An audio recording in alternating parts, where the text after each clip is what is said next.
Egunon guztioi eta ongi etorri bigarren kafera. Tira, guztioi Ziritzako Vida Nueva zentroko arduradunei izan ezik. Neutrala bideak argitaratu duenez homosexualitatea sendatzeko terapiak eskaintzen dituzte. Horrez gain, 5 emakumeren testigantzak jaso dituzte. Exorcismoen ezkontza behartuen tratu txarren eta sekta baten kutsuko praktiken berri eman dute lekuko hauek. Emakumeek diote ezkontzera behartu eta gizonezkoari beti baietz esatera behartu dituztela. Horrela, esaneko emakume izan daitezen eta hemen egin dezaten. Gaur da larun bata, gauari zu ematera aterata, titipuntak ere, musikaren erringoran dantzan daude. Beroa baino ez atxaz pegatu nigana mesedez, nahi dudanean bai, ta utzi bakean ez baldin badut nahi, eta zurekin goxo egon nahi dut. Nire desio dena bete nahi ditut. Eta zurekin pornografia nahi dut, nire desio denak bete nahi ditut. Kontrako jarrera hartu eta ezetz esango dizuet nik. Eta eguna proposa da horretarako, Santa Ageda bezpera da eta. Ageda edo Agate ezaguna da gizon bati ezetz esategatik torturatua izan zelako. Baina historia hau Naia Alkortak bihar kontatuko dugu. Informazio gehiagorekin eta hausnarketa sakon hauekin. Gaur oraindik Agate deunaren bezpera da, eta beraz kalera aterako gara bestera, eta bestiaren erritmoari jarraiki makilekin lurra kolpatzera. Euskal mitologian izan lezake jatorria tradizio horrek, makilen kolpeekin lurrari dei egiten zaiolarik, neguko solstizioaren ostean erabatesna dadin.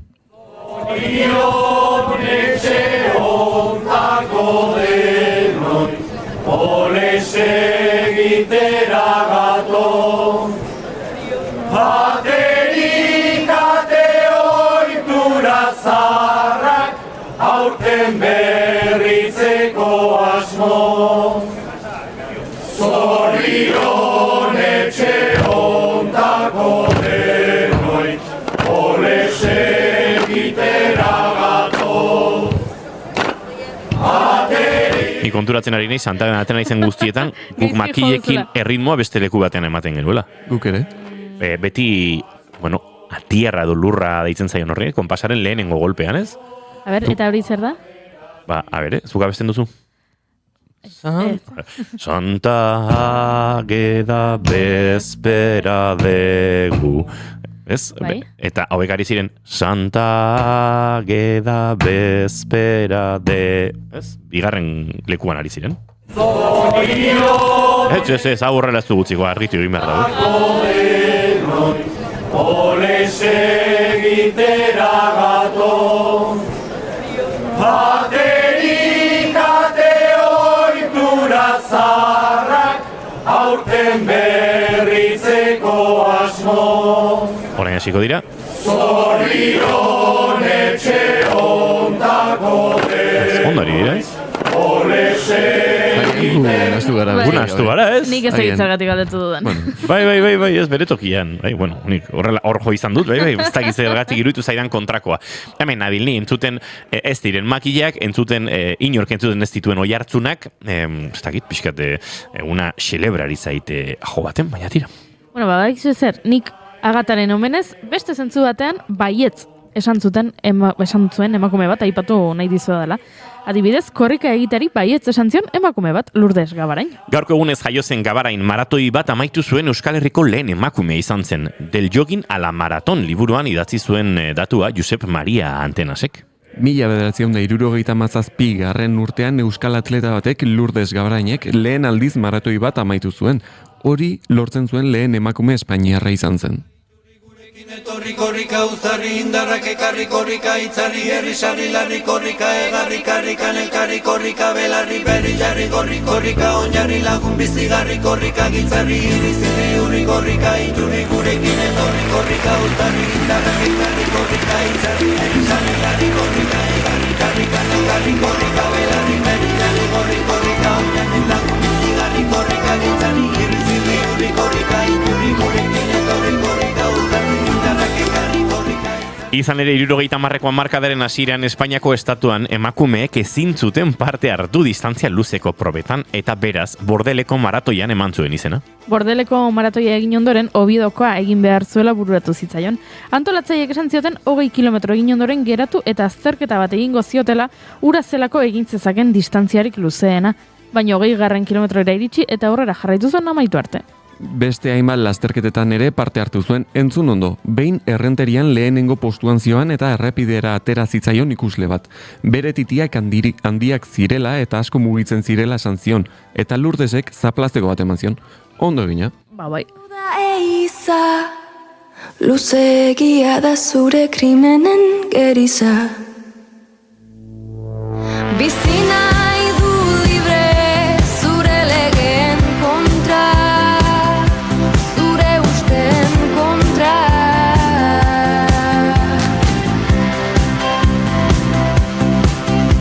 Legedi berriak idatziko dituta zaletan. Batzuetan protestatzeko modu honena zaplasteko badani, horregin ados nago. Beste batzuetan abesti bat ere izan daiteke, Babira, 1981ko otsailaren 4ean, Herri Batasunako eta Langile Abertzale iraultzaileen alderdiko kideek Eusko Udariak abestu zioten aurpegira Espainiako erregeari Gernikako batzarretxean. Juan Carlos Borboikoaren lehen bisita ofiziala zen Euskal Herrian eta ekitaldi bat antolatu zieten. Erregeak hitza hartu zuenean, ezkerra independentistako kideek ukabila altxatu eta Eusko Udariak abestuz boikoteatu zuten. Kantua isilarazteko ordea txaloka hasi ziren beste batzuk. Azkenean, segurtasun indarrek kanporatu egin zituzten. Udariak gara Euskadi askatzeko, gerturi dakargo dola berean desemateko. Eusko udariak gara Euskadi askatzeko, gerturi dakargo dola berean desemateko. Irritsi bat entzunda, Ez dakit zehazki egun hartan nola kanporatu zituzten protestalariak, baina gaurko egunez 2 urte beranduago, 1983an, ertzaintzak ur mangerak erabili zituen lehen aldiz Jaurlaritzaren aurrean protestan ari ziren irakasleen aurka. Araba, Bizkaia eta Gipuzkoatik joan ziren greban ziren oinarrizko hezkuntza orokorreko irakasleak, eta hezkuntza sailari zuzendutako leloak ari ziren oihukatzen ertzaintza 6 mangerarekin haien aurka ura botatzen hasi zenean. Ba, izuet, gauza bat esango izuet, nik nahiago ura besteetan erabili izan dituzten pilotak baino. Esango nuke. Katuta hiltzuten inigo, beraien helburua baliz bezala, istripu bat zela esatea. Gezurrak hartu zituzten astiro, beraien helburua baliz bezala, ahaztea eta isiltzea. Hilzuten inigo, kabaka hilzuten.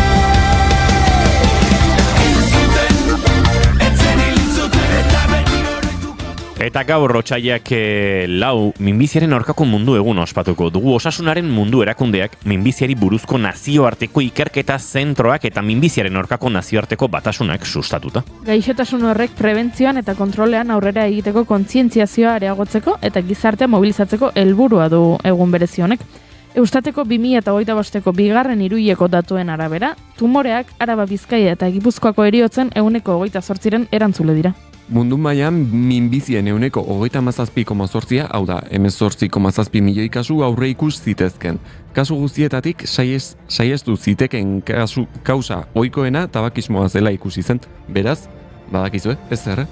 Izan inorri txikitik eragin, izan taldean eta handi egin, zama ezin bada altxa buruz buru, denon artean eramango dugu, zatoz. Ba, Idoia Surmendik izan Inurri elkartearekin egindako abestionekin gaurko gonbidatuak aurkeztuko dizkizuegu. Maite Tolosa abokatua ere gurean izango da.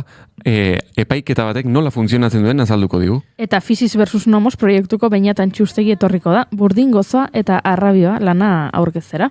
Eta nik aurrekoan aipatu genituen abestiekin jarraituko dut. Eta maiteri, zoroin dugu berdugu, zehatza aipatu genuen abokatuen mundu eguna zela. Gauza gehiagi ez dakit gartxotun zain letonaren doinuetatik aratago sartzeko aukerarik ere izango dugu, baina entzuleok gu saiatuko gara urrengo bi ordu hauetan zuekin. Otsaiak lau ditu gaur eta asteazkena da, ongietorri guztioi, bigarren kafera naiz irratian zarete.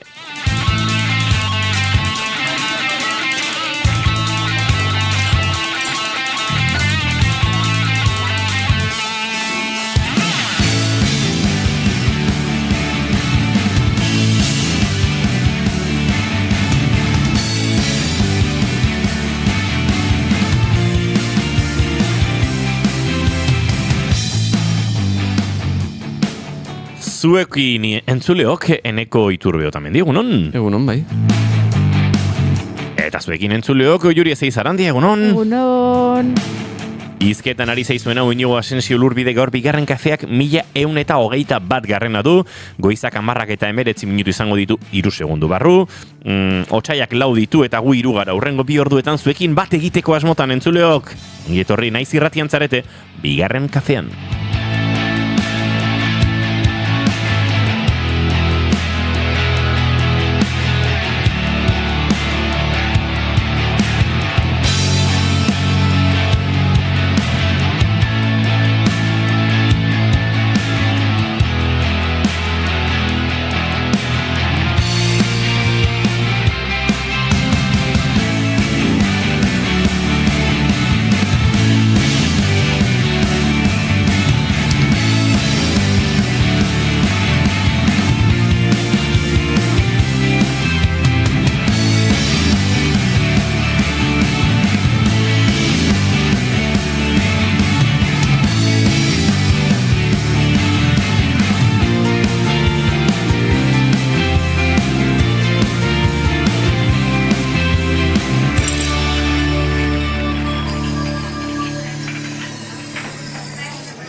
Entzuleok, goizeko 10:20 minutu ditugune honetan, gaurkoa abiatzeko moduan ere bagara eta abiatuko du.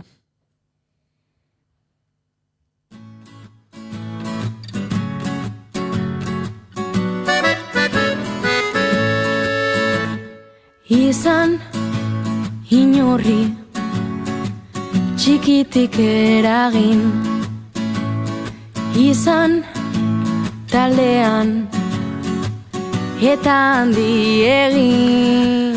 Minbiziaren aurkako eguna gaurko otsaiaren laukoa eta esan da bezala sarrerako kantu hau berreskuratu eta osorik entzuteko aukera izango dugu. Hemen izan inurri elkartearekin min bizi. Xavier Zabala, Oiana Iguaran eta Idoia Asurmendi elkar lanean, musika, hitzak, ahotsa eta dena omenaldi eta nolabait kantu katartiko den hau osatzeko, minbizi. Eta bide lagun elkar zaintzeko hitza eman dezagun zulo sakon bat denean gorputza. Eta egunero bezala gu maite duten tartearekin hasiko gara, baina ara joa horretik txatari begirare, jarriko gara, gora santak eda diote mendik, nahi dezue kopla batzuk abestea dio Gorkak. Hombre, Gorka, lasai. Jarrizkero, Bai, ez dakit, nahi duzuna. Bai, egia esan, nahi eran, Gorka, nahi eran. Nire maite dut atzo antzerki irakasleak esan zigula pertsonaian sartu eta disfrutatu behar genuela. Eta oso ondo pasatu nun, eta nire testua ikasi nuen. Ares pertsonaia naiz, Olimpoko jainkoa! Epa! Zu bai, Olimpoko jainkoa, Gorka Santesteban. Tira, gaur Antzulan Santagera kantatzen aterako dira, Antzulan eta beste inbat txokotan ere, beraz, makiak hartu, eztarriak goxatu, hortarako ere, San Blas opilen laguntza beti ere badatorrondo, eta gozatu usadio zaharrari tiraka. Eta esnatu lurra, eguraldia nahiko kaskar dago eta guzkiari deika ere ez dakit ezote dugun beharko makilen kolpatze hori baino geixi hau. Tira, Nekane Altzelaik egun on Gorkak dantza indezue? Bai, dantza indeu. nahiko ondo gainera, esango nuke ez. Nik uste baiet. Nahiko sinkronizatuta, Bai. eta bai, txukun. Tabuak erauzi pausoka goaz beldurretarantza bizitzarekin egiteko dantza ongi etorri inurritegira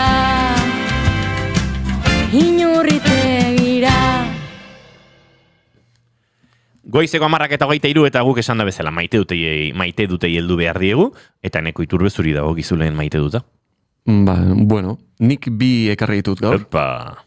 Eta, bueno, lehenengoa maite duta gotakoet. Eta maite duta da, ba, bueno, ez dakit, albistea jarraitzen arituko zinaten asko, eta, bueno, badakizue aiz, ba, bueno, poliziak, ba, nahiko iskanbila egin dituela, ba, estatu batuetan, batez ere, ba, bueno, Minnesotan, eta, ba, bueno, nere maite duta da, ba, 5 urteko aur bat atxilotu zutela, eta orain ba askatu dutela. Eta orduan nere maite duta da, ba, 5 urteko aur hori aske utzi dutela. Iriam izena du. Bai. Eta, bueno, hori lehenengoa. Oso ona, bat gatoz. Bai. Eta bigarrena, bueno, ez dakit maite izango litzake nik usteet. Eta, hau, ba, nere kuadriako bati zuzendua dago, ze gaur goizean eta azken egunetan oso urduri dago kuadriako hau. Ai.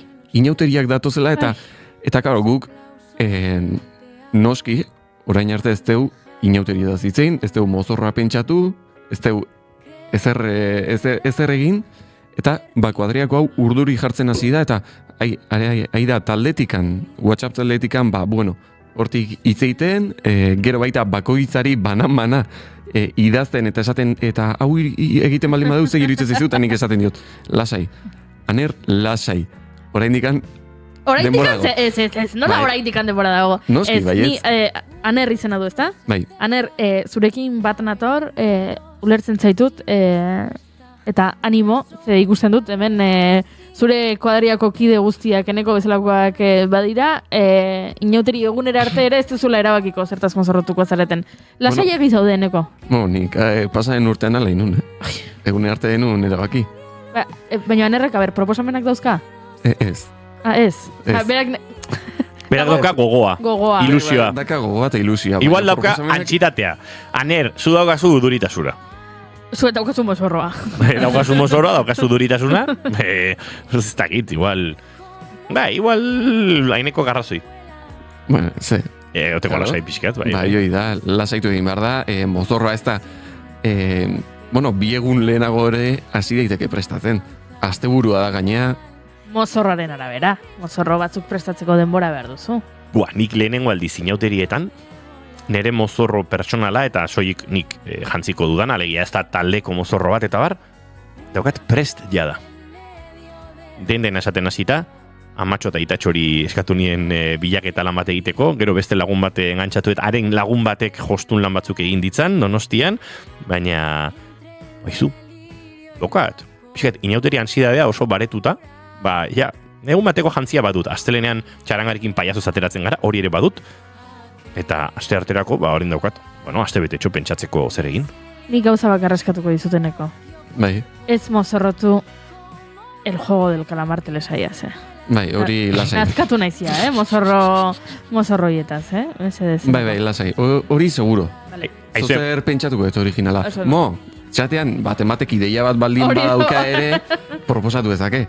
Eneko Dianan aterako zera, galdetze dute mendik. Diana zein izatea barkatu. A ver, ez da tolosarra normala da. Barkatu? que florecen su Ai, eneko, bai, zizurkildarra da, baina ez dakit, Mo, Diana bat suposatzen dut zer dan, baina ez de pentsa Dianatan. Tolosako inauteritako une gorenetako izango da, eta gainera azken urtetan gorakada handien izan duena. Maite Tolosak ere, ez duen honen berri, Ez da diaino retorri. Maite Tolosa egunon. Egun Ondo algara. Ondo. Hortxe mai gorostiak karri zizkigun sanblaso pilak baten bat hartu nahi baduzu, Eskerrik asko. nahi eran. A ber, Diana da, igande goizean Zaldunitan nolabait inauteria Tolosan berpizten den, edo nolabait hasi egiten den, unea, ze ostegun gizenean txupinazoa egin, ostegun gizena abiatu, gero badakizu ostiralmea eta larun bata, Tolosa arrontzako nahiko lasaiak izaten direla, eta prestakuntza lanetan eta murgiltzen garela, badaude gauzatxoak, badaude itzorduak, badaude kontzertuak, badaude gauzak, baina igande goizean, goizeko 8etan, Tolosako bandaren doinu liturgiko hoiek lagunduta, Diana kantatuz, Tolosarrak oeko lu egiteko arropaz eta jantzita, abiatzen gara, kaleetan bera eta gora, 45 minutuz ordu, ez da izan irauten duen Dianak, baina luzetxo joaten da. Eta azken... ez. Aurreatuko duten itzela jungo. Eta aurten... Goizeko 8etan, Tolosa. Hola da. Eta azken urteetan gertatu dena da, gero eta jende gehiago, eta gero eta gazte gehiagok hartzen dutela, Dianan parte hartzeko autua. Eta egia esan oso gauza ederra da, ze nolabaite, gazteak kokatzen ditu, nirezat festaren espazio, ezain, gaueko parranda giroietan, baino era berean, pixkat, jendetza biltzen zaigu oraintxe Tolosako Dianan, eta horrek ere, suposatzen du batutan, lekurik ez dagoela, baina izue, ez da, hori izan da arazoa, ez da, ederra da, baina duda balin badaukazue, etxean geratzeko aukera ere baduzue.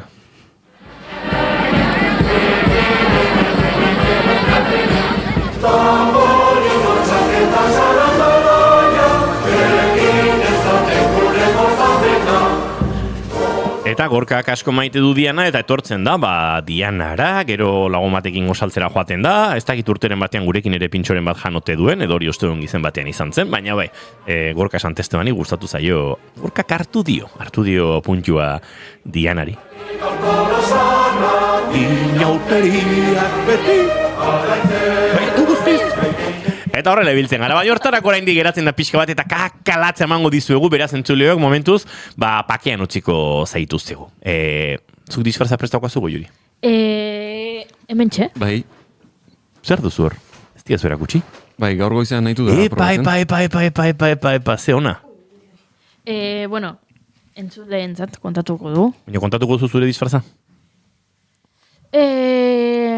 Zergatia ez? Bueno, a ber, kontua da. Ni igandean mozorrotzen naiz, nire lagun taldearekin, eta orduan badaukagu horrela ari bat, denon mozorroak josten dituena, naiz eta bakoitza mozorrotuko den. Aria, metaforikoki alegia. Bai. Testu inguru... mozorro testu inguru bat. Hori da, eta ni mozorrotu behar naiz eskalatzaietaz. Ez dizut esango zergatik, hau da, badu arrazoi bat, hori sekretupean mantenduko dugu inauteriak arte, baina ni eskalatzaiez mozorrotu behar naiz, eta orduan gaur lagun batek utzi dit arnes bat. Eta nahiko lan izan ditut, probatzen saiatu naiz, eta arnesa jartzeko eskerrak Imanol hemen zegoen, eta Imanolek lagundu didan, pixka bat horrela laxatzen soka guzti hauek, ze egia da, utzi didan, arnesa utzi didan laguna oso argala dagoela. Eta ni, ez. Eta orduan, pixka da komeriak, arnesa jartzeko, baino egia esan... Hola jartzen baduzu igual, arnes estuka publiko za. Eskerrik asko puzela. Bueno, probatu dut, eta Imanolek esan dit. A ber, egin, eskalatzen ari zarelaren plantak, orduan paretaren kontra jarri naiz, eta esan dit. Osondo, ikusten da, eskalatzaia zarela. Eta orduan, jazta. Gauza gehiago beharko ditut. Ino, zu kasko bat badaukazu? Noski daukadala kasko bat. Kasko bat utzi beharko didezu. Bai. Dale. Kasko bat, zer gehiago beharko nuke nik eskalatzei gisa mozorrotzeko? Poltsa txiki bat magnesioarekin. Egia da. Baina magnesioa beharran irinara. Irinara mango dut, bai. Eta jendea zikinduko dut. Bai, horregatik inauteri xarma gehiago dauka. Osondo, bai. Zer gehiago, mosketoiak eta zinta planak, eta nik horrelakoak baditut. Ez egin da zinta plana, soka ere badut. Zer da zinta plana? Zinta plana da, txapala den zinta bat, eta bukle bat osatzen duena, 0 bat osatzen duena, borobil bat, eta horrek ematen du, leku batzutan, ez dakit, amarreak edo egiteko, ez dakit teknikoa zindan, reunioa egiteko. Ni eskalan nahiz biltzen, baina piraguan eskaladako materialara biltzen du, horregatik. Euskatolako gauzak. Baina hori kaskoa, egoten dira gauzat oso guapoa, badaude eskalatzaileen artean, gora begira, zerbikaletan eta arazoak izaten dituztenak. Eta horren, eukitzen dituzte antioju batzuk, zuk aurrera begira, eta bai. hola izpilu badaukatenak goikoa ikusteko. Irakurtzeko ere erabiltzen dira. Bai, hori honekin. Bai. Zuk aurrera begira eta bekoa ikusten da horrekin. Irakurtzekoekin bera begira jartzen zaitu. Hori Pentsatu ere baietz. Ba, alderantzizkoa. Bai. Enekien. Bai. Bai, eta goatzen naiz nola izan zen munduko txapelduna, Patxi Usobiaga, hoiekin ibiltzen zen, baina momentu batean zerbikalekin eta arazoak izaten zituela. Horrelako batzuk egin ditzakezu pixka txorraren egiteko ere. Vale, bai. Oso ondo. Argazkiak eta... Katuak behar dituzu. Katuak? Eskalatzeko zapatiak. Eta mugikorra. Tinderreko profila egiteko. Tinderreko eskalatzaile profila egin mudu? Barkatu, eske ni Tinder... Bueno, orain edo nahi sartzen. Bueno, Tinder... Orain monogama bat zara? Baino Tinderren sartzen nintzen bakoitzean, ateratzen zizkidan argazki guztiak, eskalatzaienak ziren. Bai? Zerbait bazekin zure algoritmoari, zure algoritmoak, Eskalatzaien artean, ez da zer da kontua, eskalatzaien artean Tinder erabiltzaile asko daudela, edo Tinder erabiltzaileen artean eskalatzaile asko daudela. Ez dakit estatistikoki zer den zuzena, baino eskalatzaile asko Tinderren daude, hori esan dezaket. Julen Goikoetxearen mezua, arnesa hartu, ondo txisti iguala indiu, at the same time. Ta, mezketarrek baldakit ez zer dan Diana Tolosanda hori? Ba, nire lagunak etortzen die, baina ni ez, ni amezketarra izan da, egun hortan talai dantza egiten da herrian. Orduan etxe juten dira, eta orduan amaiketakoa, beraria eta barra, eta bartzai, orduan beste lan batzuk. Beste lan batzuk izaten dituz. Ondo da. Ez dakit maite duten ze puntutan gauden, Goiuri? Eneko esan du bere maite duten. Bale, zure maite duta, Goiuri? Eta gurutze gramak. Gurutze gramak? Gurutze gramak. Gogoan... Really? Bai, really. Duela urte batzuk, duela urte asko, eskolan jangelan geratzen nintzen ni, egunero bazkaltzen, eta jangelako zaintzaileak gurutze gramak egiten zituen, guri begira zegoen bitartean.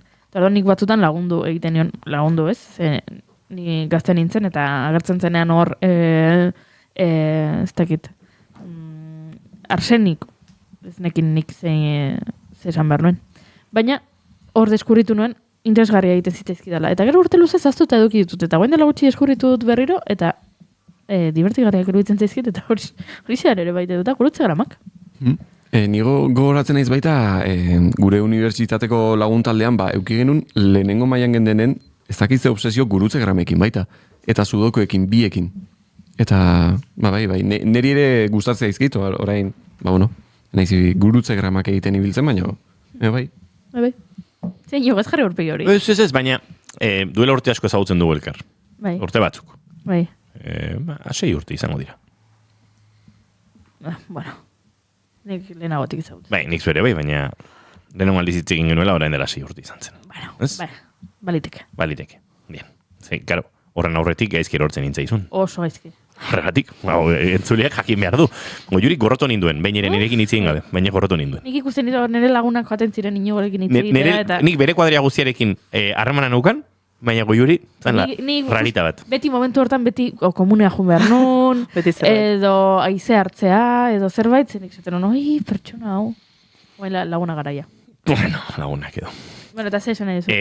Ez nauzula inoiz ikusi gurutze grama bat egiten. Afirmativamente, hori da kontua. Ez nahi duzu. Mundik atera da gurutze gramen pasioa orain. Badakizu zergatik. Eta gu maite dut eza izan daiteke. Gorrotatzen dut, tabernetako, egunkarietako, gurutze gramak egiten dituen jendea. Bueno, gurutze gramak eta beste guztiak. Hau da, egunkari horiek kolektibak dira. Guztion egunkariak dira. Tabernetan daudenak, esan nahi dut. Eta orain zugute bali bazara eta zuki betetzen duzu, zeinak eman dizu eskubidea zuri egunkari horretako gurutze grama betetzeko. Aserretu egiten naiz jende horrekin, eta ordan nino, ez nauzo ikusi gurutze grama bat egiten, tabernetako egunkariak ez ditu delako zekin du nahi. Ja. Bueno, izan daiteke. Baina, ziazu pentsatzen pixkatarra egiten zaidala. Hauz. Maite Tolosak maite duta prestatu aldu? Bai, izan daiteke. Entzun nahi dugu. Bidarnik maite dut, nire izeba papera, nire joarekin. Gaur praktikara eraman dut, eta lehenengo aldiz eskolara eraman behar izan dut, gurasoek ezin zutelako, eta beste izeba batzuk ere ez. Kasketa txiki bat ere harrapatu dit, eta pixka tentsio momentuak ere egon dira. Baina, bueno, izeba paper bezala, tartean behin iteko, ondo. Eta zemuz esperientzia, beste gurasoak edo izebosak, edo horrelakak topatu dituzu, eta... Gutxi batzuk, baina hobiekin ondo. Zeia gehiengo ezagutzen nuen, orduan, bueno, antxe utzi ez bere lagunekin, gustora, eta Oso ondo. lanera.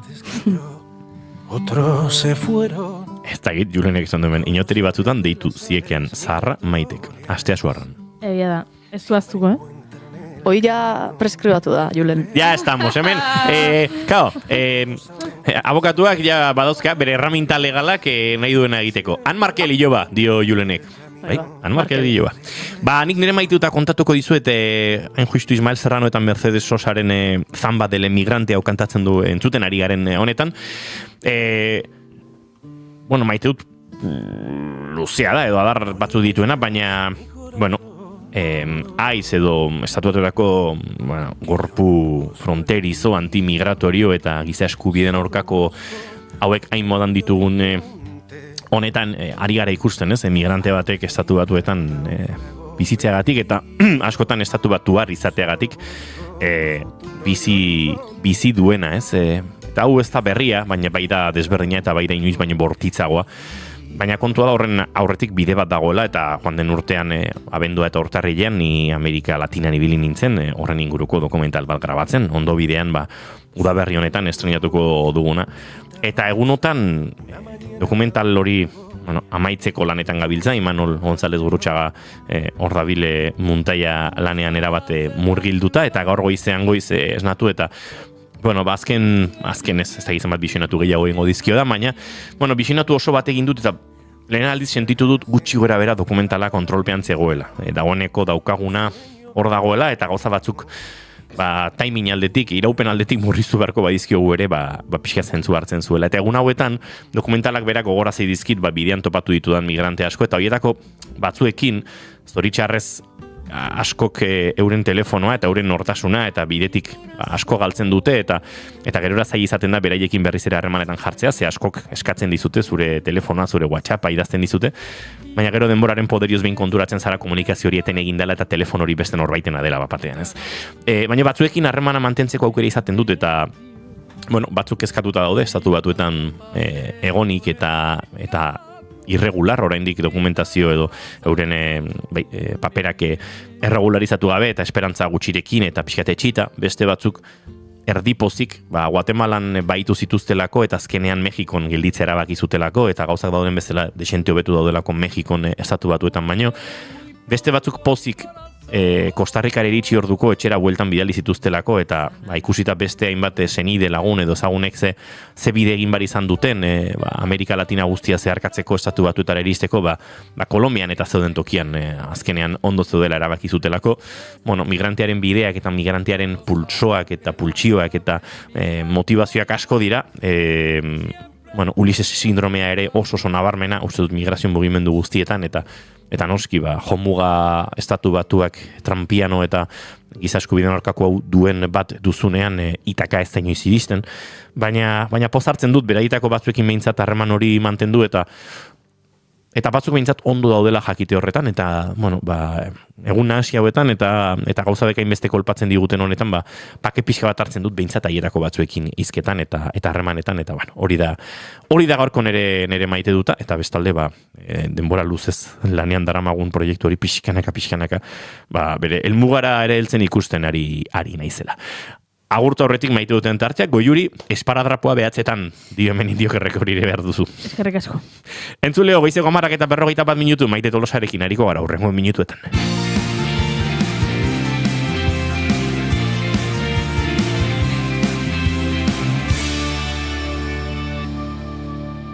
Bigarrenak ez direlako beti okerragoak, bigarren kafea.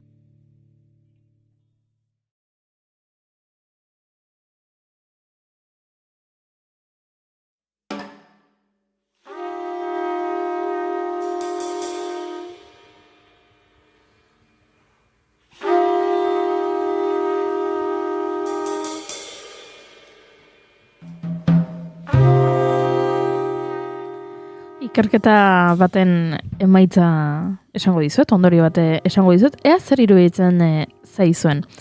Espainiar estatuko pertsonen 80%ak antsietate, urduritasun eta estres arazoak ditu epaiketa batera joan behar dela esaten diotenean. Egia esan, ez gaitu asko harritu datu honek, izan ere epaiketen eta epaitegien inguruan mito asko daude. Eta horrek areagotu egiten du beldur hori. Niri gehiago kezkatzen haute, beste 20%ak, epaitegi batera joan behar dutela jakin, eta lasai geratzen direnak. Oiek, errespetu pixka bat ematen didate. Baina tira, guzti honen inguruan hitz egiteko, gurean da Maite Tolosa abokatua azaltzeko, zer gertatzen den benetan errealitatean, epaiketa batean, ze badaude ideia faltsuak, berak desmontatuko dizkigu, eta jende askok epaiketara joateko duen beldur hori, edo gaizkiegon hori, behintzat murrizten saiatuko gara, baina hasi aurretik zorion du egin behar dugu Maite, ze atzo abokatuen mundu eguna izan zen, Maite. Eskerrik asko, bai. Ospatu zenuen? Ez, egia esan ez. Ez. Arian gaur kroketa batekin. Igual bai. Gero nola guk edo zein egun aprobetxatzen dugun ospatzeko, pena ematen diguzuk ez ospatu izana, baina tira, mamian sartuko gara, bai, jendeari beldurra ematen dio epaiketa batera joateak. Bai, normala dan bezala. Oixe. Normala dan bezala, baina egia da baita ere, askotan pentsatzen degula, ez dakit, pelikula asko ikusi ditugulako edo, epaiketak diela, ez dakit, oiu asko dauden leku bat, azken orduko sorpresak, derrepente atea irikitzen da eta norbait sartzen da, abokatuek, bau batez pelikula amerikanotan, zutik hitz egiten dutela, horire, hemen ez da gertatzen, realitatea nahiko bestelakoa da, eta urduritasun hauek gainditzeko normalen antidotona izaten da informatzea eta prestatzea batez ere epaiketa hori zen realitateen epaiketa ia denak, salbuespenak daude eta kasuan arabera, konplexutasunan arabera, baina epaiketa asko behintzat nahiko laburrak izaten dira ordu erdi ingurukoak edo eta galderak egiten dizkizute eta askoz gutxiago esan nahi detzu testigo bezala edo baldin bazoaz, nahiko zure interbentzioa nahiko laburra izaten da. Ez da izaten hola pelikuletan bezala, zuzaude hor eserita besteak baino pixka bat altuago gainera, jende asko dago beti, pelikuletan publikoan beti jende asko dago. Normalean ez dago inor. Oia, eta abokatu bat hortzen da, eta buia egiten dizu, ez alda egia gau horretan bainatu zinela txampua erabili gabe. Eta horren zu. Bai. Eta tensioa, eta egia da, leku hortan egotea bakarrik ja tensioa produzitzen dizula, zu erdian eseitzen zea eta zure parean epaile bat dago, bere, jantziarekin edo esango dugu, formalismo asko dago, batzuei, ia epaiketa gehienak gaur egun oraindik tamalez erderaz egiten dira, batzuk horrek baita ere, batzuei horrek baita ere, produzitzen die, azkenen netzealako berdine espersatzen, berez horri gehitu behar diozu epaiari de usted, berorika, hitzen behar diozula, horregia da, esan behar dut, nire gertatzen zait askotan abokatu bezala igual hasten naizela de usted, baina gero ja momentu baten bestelakora pasatzen zea, porque ja zaude zurenein kontzentratuta azte zaizkizula formalismoiek, baina denetik ez da zer gertatzen. Momentuz behintzat inoiz ez zidate bronkai bota. Vale. Eta orduan, honen ingurun, nik ingo izkizuet galdera batzuk, zuek ze uste zuten. Oso gutxi dira. Uste zuten egia dien, gezurra dien, edo ze, gero honen ingurun komentatuko dugu. Zuek uste zute pelikulatan bezala epaiketa bat amaitzen danen epaiak mailu batekin jotzen dula maia? Ez. Nik uste ez. Ai ama, ni egon naiz epaiketaren batean, eta ez nuke jakingo eguneko unean esaten, baiezko edo ezezkoa den, Agian bai? Igual gaur egun ja ez, baina hau gertatu izan da duela ezen bestera arte. Ez dakit. Gaur egun ja ez. Baina egia da, Donostin badagoela epaile bat, maioa jo beharrean epaiketa bukatzen denero txirrin bat jotzen dula, klin. Orduan zu kanpotik entzuten dezu, eta ja badakizu, aurrekoak bukatu du. Baina hori da, berak gustatzen zaiolako horrela amaiera ematea. Nahiko berezia da gizona. Bai. Vale. Uste ez dute derrigorrezkoa degula abokatuok toga eramatea? Bai. Ez. Bai. Bai. Gaina ez balima ez eramaten atentzioa ditzen dizute. Bai, formalismo hien parte da. Egia da toga hauek dago gela bat togan gela esaten dana, eta zu juten zea hartzen duzu, eta hemendik, bueno, deiare egin nahi nuke, aber toga hoiek urtean behin beharrean, gehiagotan ere garbitzea posible izango Ze toga ez da zurea. Ez, zure auki dezakezu, Baina bestela, denonak dia esango dugu, eta klaro, epaiketa eta pasa dezun tentsioan arabera, Claro. Botatzen dezun izerdiare ez da berdina, orduan. Bueno. Claro, behira, ze interesgarria. Bai. Beste bat. Edozein epaiketara ikustera joan naiteke, edo joan zaitezkete? Ez, esango nuke, epaiketa batzuk direla a puerta cerrada, edo horrela esaten direnak, ez? Agian gai batzutan ez ez. Niri gertatu zitzaidan, behin eskolan, geneukan, ustez batxillergoko lehenengo mailan horrelako zerbait, zuzenbidea, hautauzkoa zen, baino geneukan. Eta urtero joaten ziren zuzenbideko ikasleak Donostira epaiketa bate ikustera. Eta beti urtero izaten omen zen, ez dakit, trafiko multa baten ondorioz, ez dakit zer gertatu da, eta epaiketara iritsi da, baino horrelako gauza xumeak, ez? Edo lapurreta bat, ez dakit, horrelako zerbait. Eta orduan, nik urte hartan hautatu nuen zuzenbidea, eta orduan Donostira joan ginen. Eta irakasle lasai zegoen, ze beti urtero horrelako zen. Eta han esire ginen, eta non hasi zen epaiketa. Eriotza baten epaiketa. Hernanin kalean gertatu zen eriotza baten epaiketa. Eta argazkiak eta dena ikusi genituen. Eta nire irakasle gaixoak, ze gaizki pasa zuen. Normala. Ze etzekin oso ondo, zer egingo dut, etxera eramango ditut ikasle hauek, edo interesgarria da aldi berean, guretzat oso interesgarria izan zen. Interesgarriagoa horrelako kasu bat. Gaina guainik ere guatzen zea horrek zerbait esan nahi du. Bestelako izan bazan etzen. Bestela nitzen horituko, baina ondaz gogatzen naiz. Baina gero atera ginenean, uste dut irakasleak egin behar izan zuela lana, psikologo edo terapeuta lana, bere irakasle lana ze aratago. Eta bai, berak pentsatzen, ez dakit, olako zerbait gertatu zen, berak pentsatzen zuela beste epaiketa bat zela, eta edo egun aldatu zuten, eta hau egokitu zitzaigun, baina egia esan egun horretan pentsatu nuen, eta edozein gu bezalaxe, edozein etor daiteke, kasu horretan, bai, baina badakit beste kasu batzuetan ez zeren araberakoa da.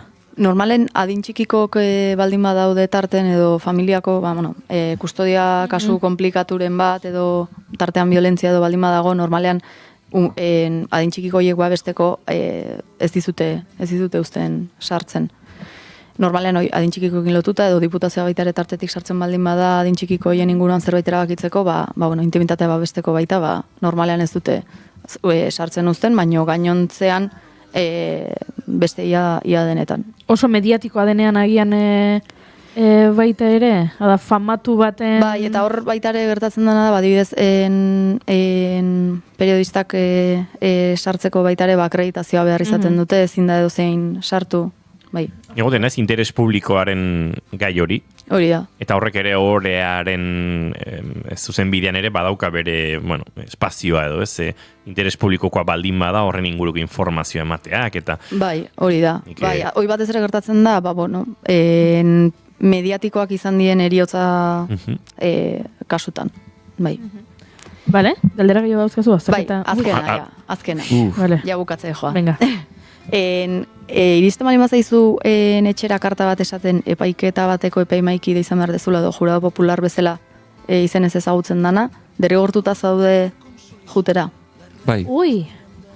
Bai, ez da, hauteskundetan mailan egokitzen zaizun bezala. Pentsatzen dut, nun eta zuzun, ez dakite, erakusten implikazio zuzen badaukazula, impartzialidadea betetzeko gaitasunak entuko dizuna, edo ez? Bai, gero hor, beste debate bat izan daiteke, ea impartziala izateko gaitasuna daukagun, edo, ea jurado popular izate horren atzean ze egon daiteken, edo beto dokerrago iruditzen da, baina egia da tokatzen baldin bazaizu eta ez baldin bada lanagatik, baina lana ere ondo argudiatuta edo gaixotasuna dezulako edo bai jumarra dukezula, eta normalean 2 edo 3 urtetarako designatzen zaituzte.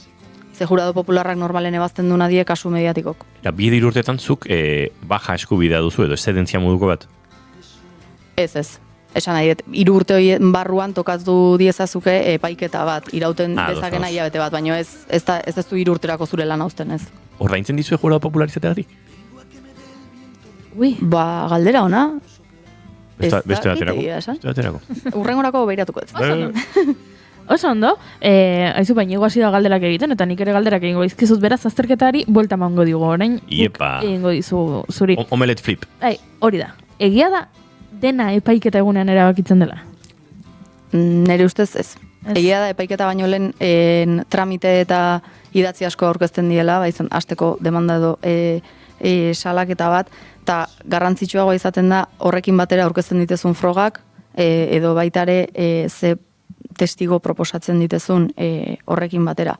Nire ustez garrantzitsua da demanda edo salaketa hori ondo idatzita eta ondo azalduta egotea, azkenen hoi da esango dugu oinarria, etxe baten oinarria izango balitz bezala, eta gero hoi indartzen duen zutabeak edo dia aurkezten ditezun frogak. Orduan, gero gehiago da epaiketan egin idatziz aurkeztu dezun hoi azaltzea edo aurkeztu dien frogan baitan konklusio batzuk egitea, baina aurretik dagon lana ere oso garrantzitsua da. Nire ustez, igual batzutan garrantzitsua gota dena. Oso ondo. Bale, hau egin pelikuletatik datorkidan aurre iritzi bada, baina egia da ondoen hitz egiten duenak irabazten duela. Ez. Esan nahi dut, badaude batzuk asko hitz egiten dutenak eta esatezu jo ez ze ondo, baina gero benetan ze esan duen edo esan duna hain garrantzitsua dan edo ez, ikusi beharko zan. Ta batez ere, egia da hitz egite hau, ez dala unibertsitatean adibidez asko lantzen, gehiago da gaitegiak ikasi eta ikasi, ez? Ja, retorika igual ez da inbeste... Hoi da, ez, bazegon klase bat oratoria deitzen zan adibidez, baina autoazkoa zan. Orduan, ez da asko praktikan jartzen hitz egite hori, eta azkenen hoi da baitare garrantzitsue geroia praktikara eramateko orduan. Baina, bueno, nire ustez aurkezten ditezun frogak eta evidentziak ustea garrantzitsuagoa da, zuk gero eduki ezakezun, gaitasun hori baina. Bale, pelikulekin jarraituz, pelikuletan bezala egunak eta orduak eta horrela irauten dute epaiketek normalean? Normalean ez.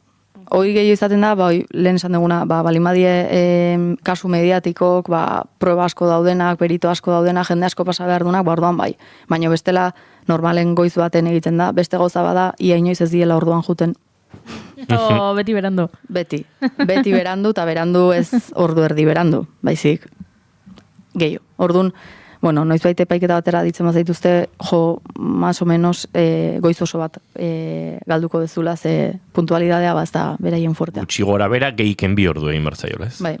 Ados. Hala ere, epaiketak laburrak dira, prozesuak askotan oso luzeak. Bai. Zuegon zaitezke... Gauza batek ez du besteakin zer ikusirik. Segun zehadarretan, 2 urte edo 3 urte egon zaitezkela zait. Bai. Guri momentu honetan gaina, adibidez, epaiketa batzutarako data, seinalatzen ari zaizkigu igual 2027ko martxorako. Osan nahi dut, dagode 8an 2026an, imaginatu. Eta gero elegiteak jartzen baldin badira, eta elegitea beste estamentu batera badoa, eta prozesuek urteak irauten dituzte. Bai, urteak. Eta gertatu egiteke zuk eukitzea hitzordu bat epaiketa baterako eta egunean bertan bera geratzea epaiketa hori? Bai, eta gaina uste baino ohikoagoa da. Eta honen arrazoiak, desberdinak izan daiteke notifikazioaren bat ez dala ondo egin, izan daiteke aldeetakon bat falta dala, edo probaren bat oraindik ez dala iritsi. Orduan egia esan horrek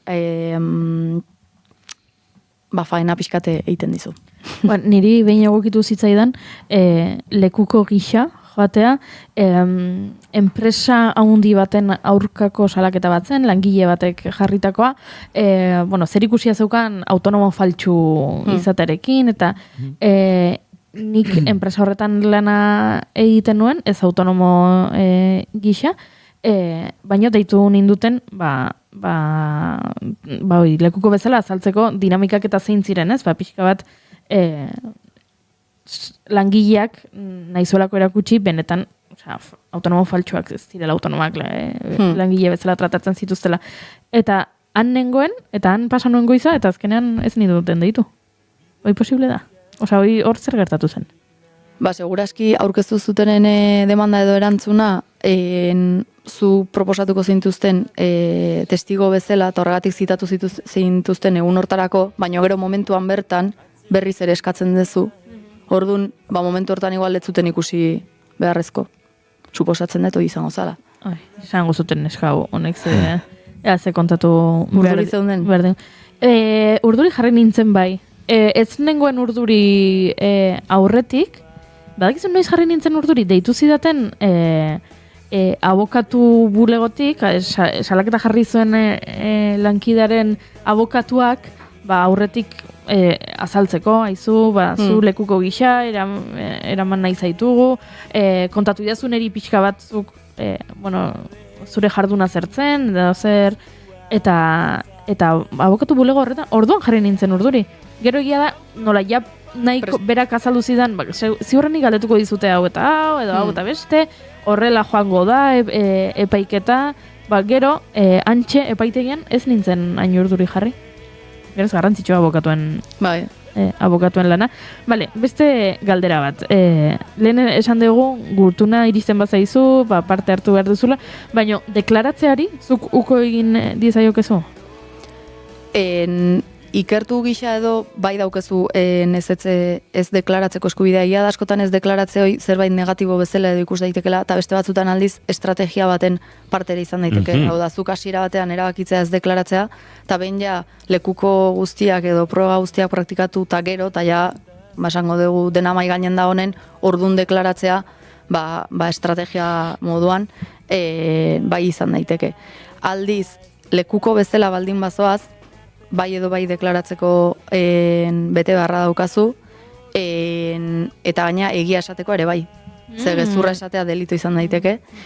Eta hemen salbuespenak izan daitezke, zure familiako kideen kontra ez deklaratzeko eskubidea, dispentsa ditzen dana.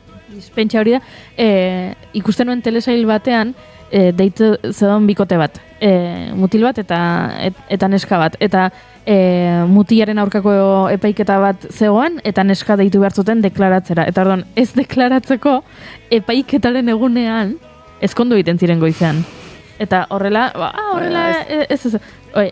hori horrela izan daiteke? Nik inoiz ez dut ikusi. Hori da, ja... Pixka pelikula. Pixka pelikulerito. Pelikulero, bai. Entzuleok segituan jarraituko dugu Maite Tolosarekin epaiketen inguruan gehiago jakiten, baina estudio zentraletara jo behar duguaren bila, goizeko 11ak dagoeneko hementxe ditugulako eta bueltan, eta gure lankide Lander Martínez dagoeneko prest dugu. Eta Lander Martínez, egunon? Egunon Inigo eta egunon entzule guztioi gaurkoan. Irungo alarde tradizionala barne eztabaida larri batean modelduta dago. Batzordeak bertako buruetako bati zigorra ezarri baitio kantinera batekin izandako jokabide desegokiengatik ukituak izan direla uste da. Zigorraren aurrean alarde tradizionaleko 200 bat kidek batzordeko kidei txistuak eta irainak egin dizkiete.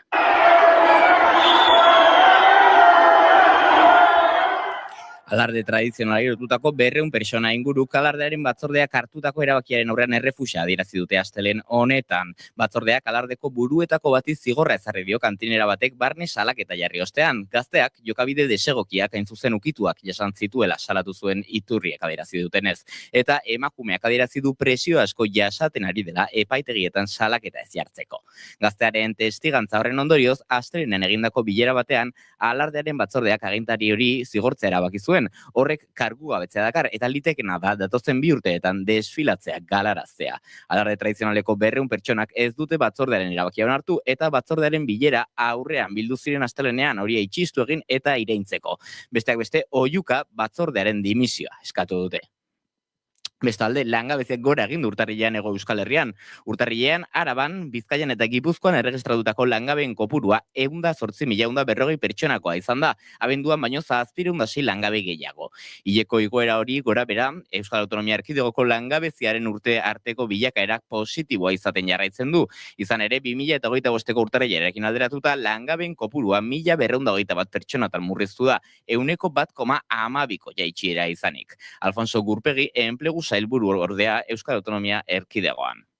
Sektorean ikuspegitik, hileko saldoan langabeziak behera egin du eraikuntzan, industrian eta lehen sektorean. Hala ere, Gabonetako erosketen ondoren gora egin du zerbitzuen sektorean eta aurretik enplegurik ez zutenen artean. Hori ohikoa da urtarrilean, baina aurtengo igoera azken 18 urteetako txikiena izan da. Bestalde, Nafarroan urtarrilaren amaieran 29.614 langabe zenbatu dira, abenduan baino 131 gehiago, hau da, 0,44ko igoera. Iazko urtarrilarekin alderatuta langabezia 1.062 pertsonatan jaitsi da bertan, 3,46ko berakadarekin. Carmen Maeztu kontseilaria. Navarra sigue creando empleo con 6.087 afiliaciones más y 1.062 personas paradas menos que hace un año.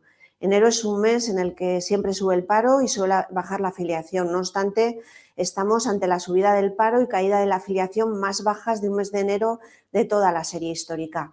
Eta bestalde nazioartean Venezuelan txabistek mobilizazio handiak egin dituzte beste behin Nicolas Maduroren eta Cilia Floresen bahiketatik hilabetera.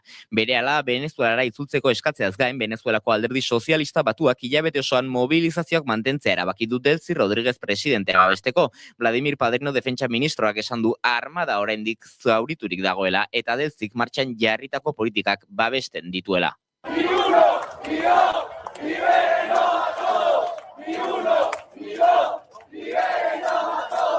Presiopean eta halabeharrez Washingtonekin harreman berria eraikitzen ari dira. Petrolio legea aldatu egin du Delcyk, sektore batzuetan atzerriko inbertsioa onartu eta amnistia orokorra iragarri du. Bestalde, trafikoan, informazio praktikoan ez dugu ezer aipatzeko seinalea bigarren kafeko kidei itzultzen dizuegu gero arte. Eskerrik asko ba, Lander Martinez lankideari, huerdiko 12etan informazio gehiago hementxe naiz irratia, baina guk aurrera jarraitu behar dugu, eta oraindik baditugu galdera batzuk Maite Tolosari egin nahi dizkigunak. Bai, gainera txatean idatzi dute, gorkak jarri du, bera joan zela deitu zutela eta oso orduri jarri zela. Beraz, hementxe beste adibide bat.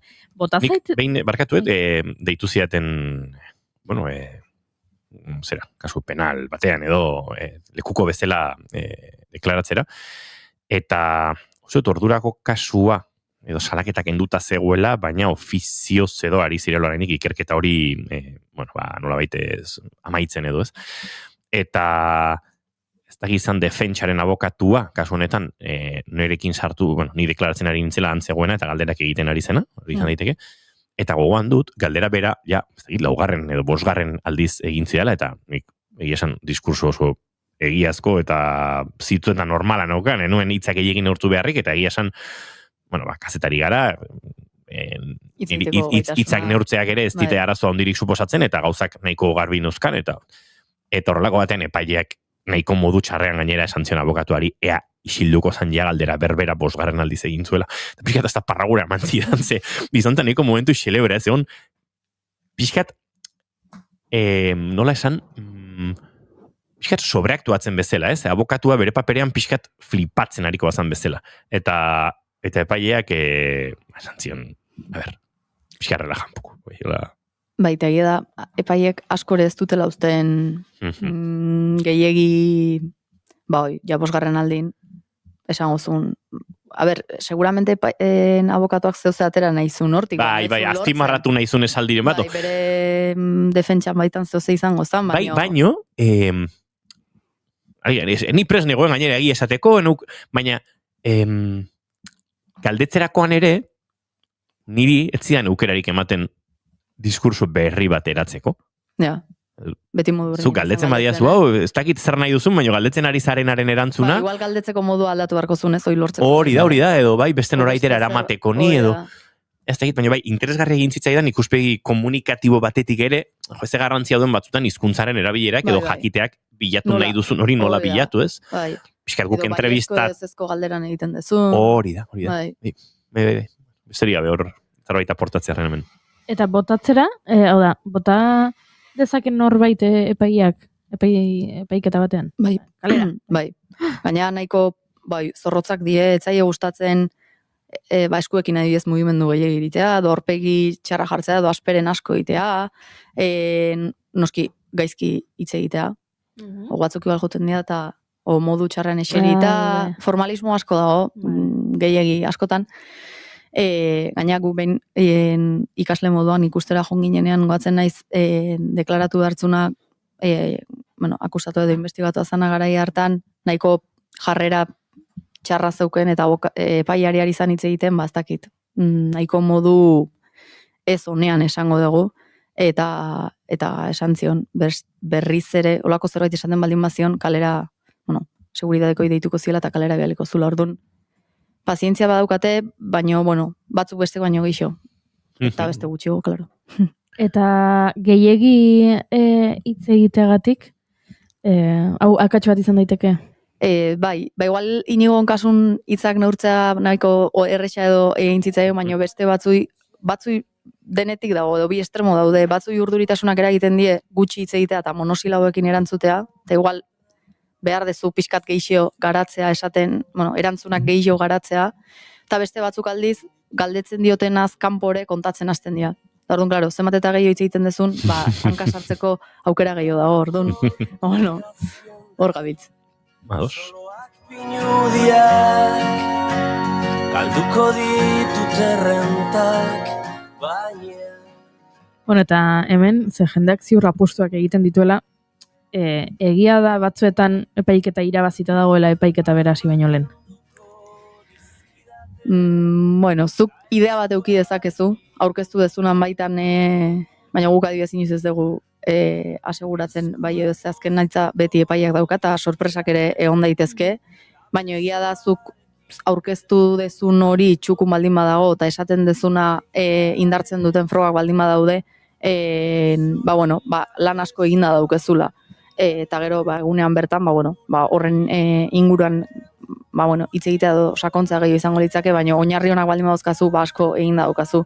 Ze azkenen pentsatu behar dezuna da, zuk naizta oso garbi euki norberak bere azkenen ondo daki ez, baina epailea da, horri buruz ezer ez dakin norbait, orduan zuk oso ondo azaldu behar diozu hasteko idatziz azkenen hori da gehien, hasi aurretik behintzat begiratzen duna, eta zuk zurea ondo azaltzea eta naizta uste izan, hau ez da beharrezkoa, askotan bai da dena ondo azaltzea oso beharrezkoa.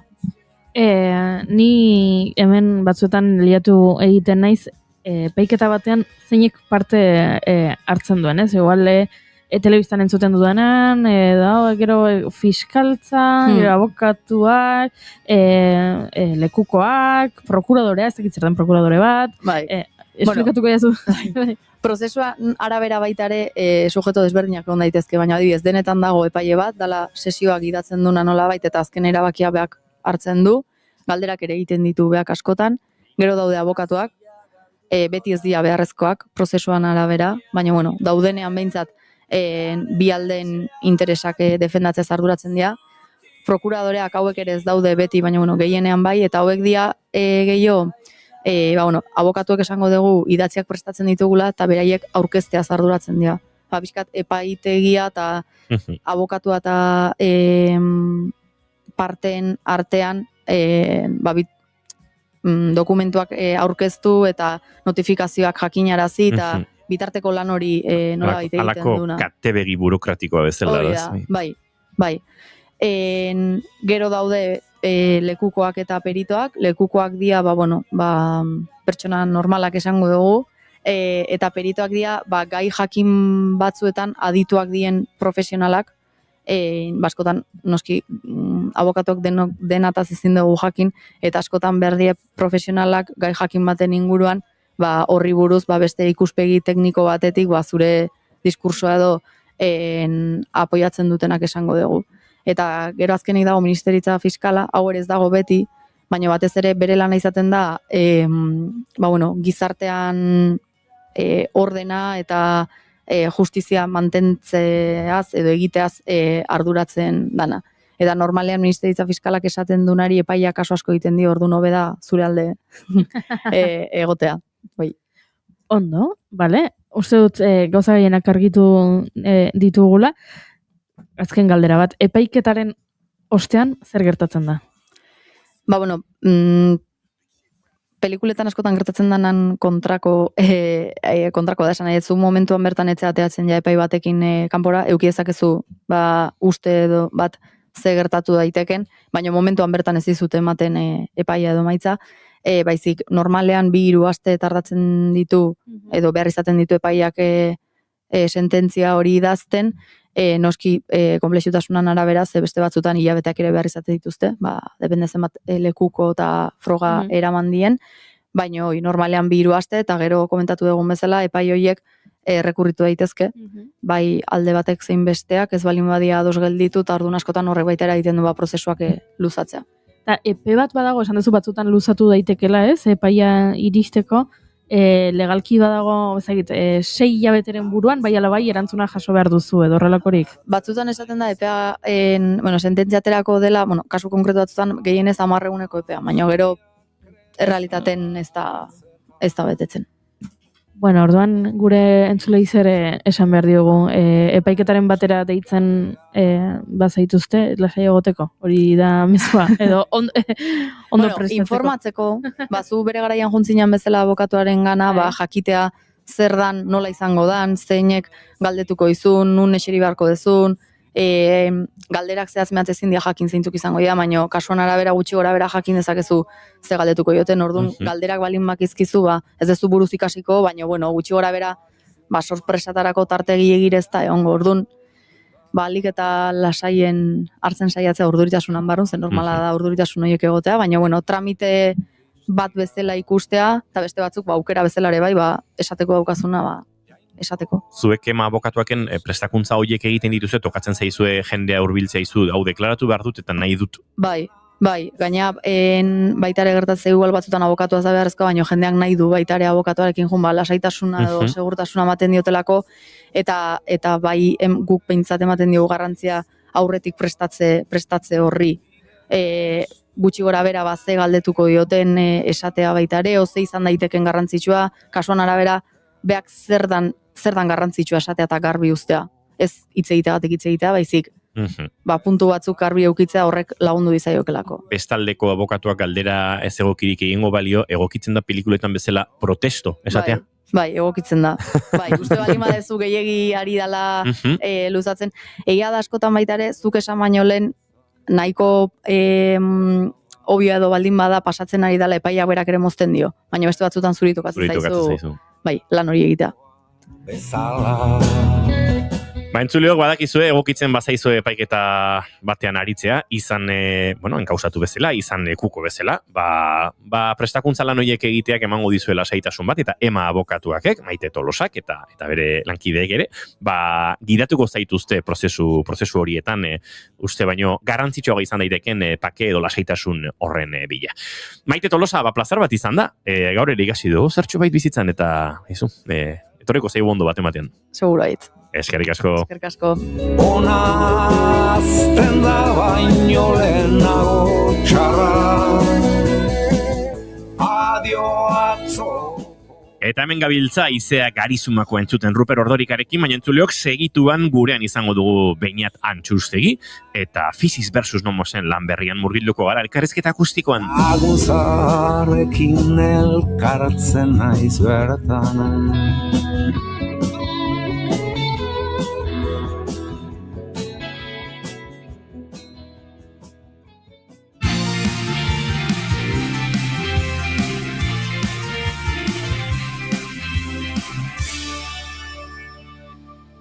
Keep calm and bigarren kafea.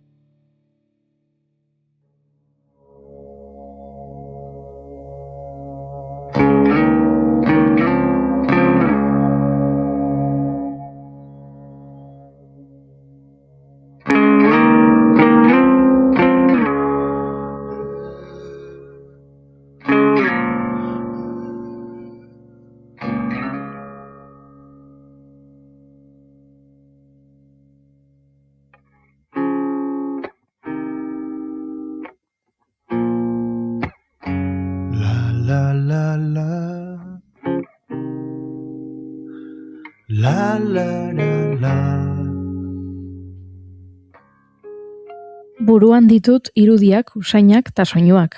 Zuk aukeratutako ekintzekin oso ondo oloratuak. Erdoildutako osagaiekin goxatuz.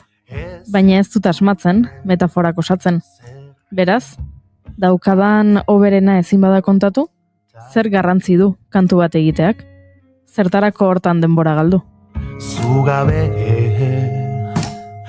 urruti sentitzen naiz ni, ez dute gunez ere indar. babadu garrantzia bai, inuxentea dirudidan arren, badakidalako hau dela bide bakarra. Aukera txikiena bada ere, saiatu, sentitu eta bizi egin bergarelako. Ametsak egi bihurtzen direlako bizitzan honetako baikaude. Bizitzen baldin badakigu behintzat. Eta behin bakarrik biziko gara, beraz, gure aukeran dago dena. Ez sufritzeko abesti maite hauekin esaten dut orain behar. Baina has gaitezen elkarrizketarekin. Gaur ere, gaua berandu izango da, eta eguna badoa. Has gaitezen entrevistarekin. Zaharraituz oker naiteke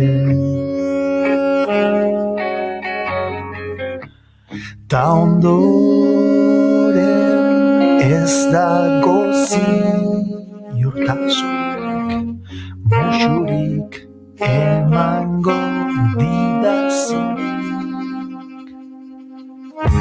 merezi aldu.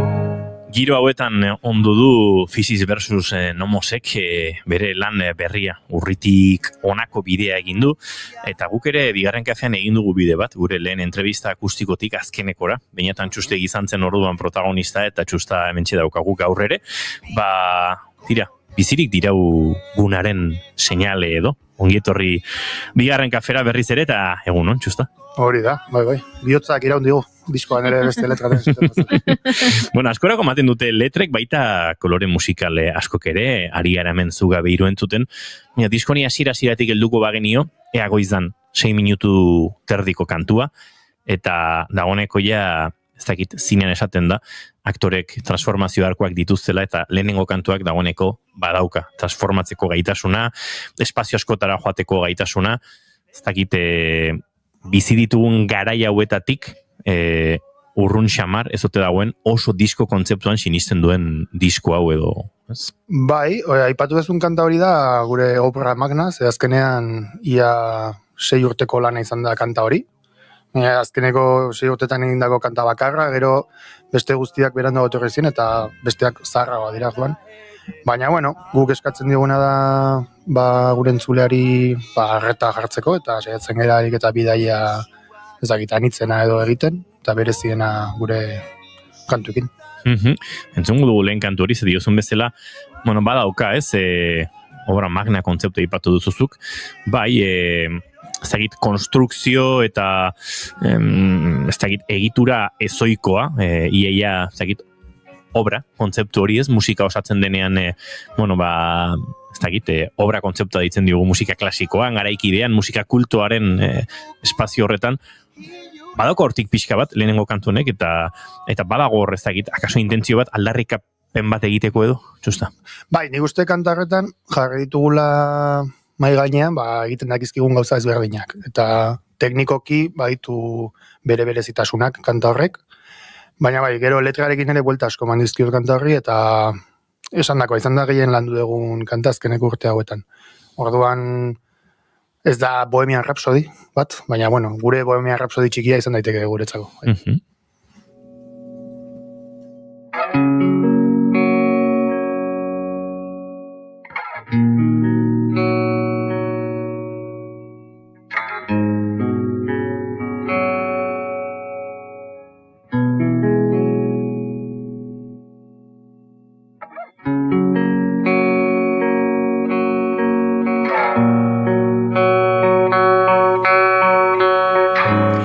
Oso polita da, entrevista egiten ari garen bitartean Inigo Irazoki jaunaren mezuak jasotzen aritzea. Ze disko hau haren etxean, haren estudioan, haren etxe eta estudio den leku zoragarri horretan grabatu zen neurri handi batean. Batira kantu batzuk lehenago zukia etxean grabatutakoak, ez da Txusta? Pixkat soiagoak diren horiek? Bueno, azkenekoak izan ziren etxekoak, azkenekoak egin genitu niek, eta bai, osea, Inigoren adia kanta ondo gradutakoak eta besteak deriak. Badago egi asko diskonetan eta uste dut Inigo Irazokirena jotzen denean musikariak nahi izaten duela egi hori bilatu. Haren estudioan, bueno, akaso sofistikazio tekniko modernonak ez ditu topatuko musikariak, baina jakituri asko bai, mikrofonia oso ere bai, eta mikrofonia horretan ez, goxotasun egi hori bilatzea, zuzenean grabatzeko joera, ez dakite diskonetan zenbat dagoen zuzenean grabatuta, zenbat ez, baina badago zuzenekoaren eta egiaren sonido hori behintzat oso presente, ez? Bai, Inigo grabatzen du analogikoan, eta gu gaina denak batera grabatu dugu diskoa. Ahotsak eta hori oraingoan aparte ditugu, eta saxofoiak ere xerrak beldurra zuelako, dena batera egitea, horrekoan egizuen denekin bai elkarrekin. Baina, bueno, Inigoren aipatzekotan, soinuaz aparte eta daukan belarri finaz aparte, aipatuko nuke daukan, ez dakit, lasaitasunan transmititzeko kapazidade hori, eta oso lasaia da, eta entzuten du, eta berak ez du bere burua produktore bezala edo soinuan ez da sartzen inoiz, baizik eta, bueno, bere iritzia eman dezake, baina uzten digu guri konbilartean nahi deguna egiten, elik eta soinurik hoberenarekin, eta gero gauzak esan behar direnan argi esaten ditu, baina oso pertsona ona da niretzako, eta bueno, eta goxotasun hori ere berak ekartzen du, baizik oso giro egokia egoten da beti berarekin, aspergarria ere batzutan mikrofona probatzerakoan, baina bueno, gero daukan beste gauza da, ordenagailurik ez dagoela grabatzerako orduan. Orduan, entzumenarekin gidatu behar denbora guztian, eta ez ditugu uinak ikusten, baizik eta entzun bakarrik ditugu. Eta horrek askotan, baztertzen ditu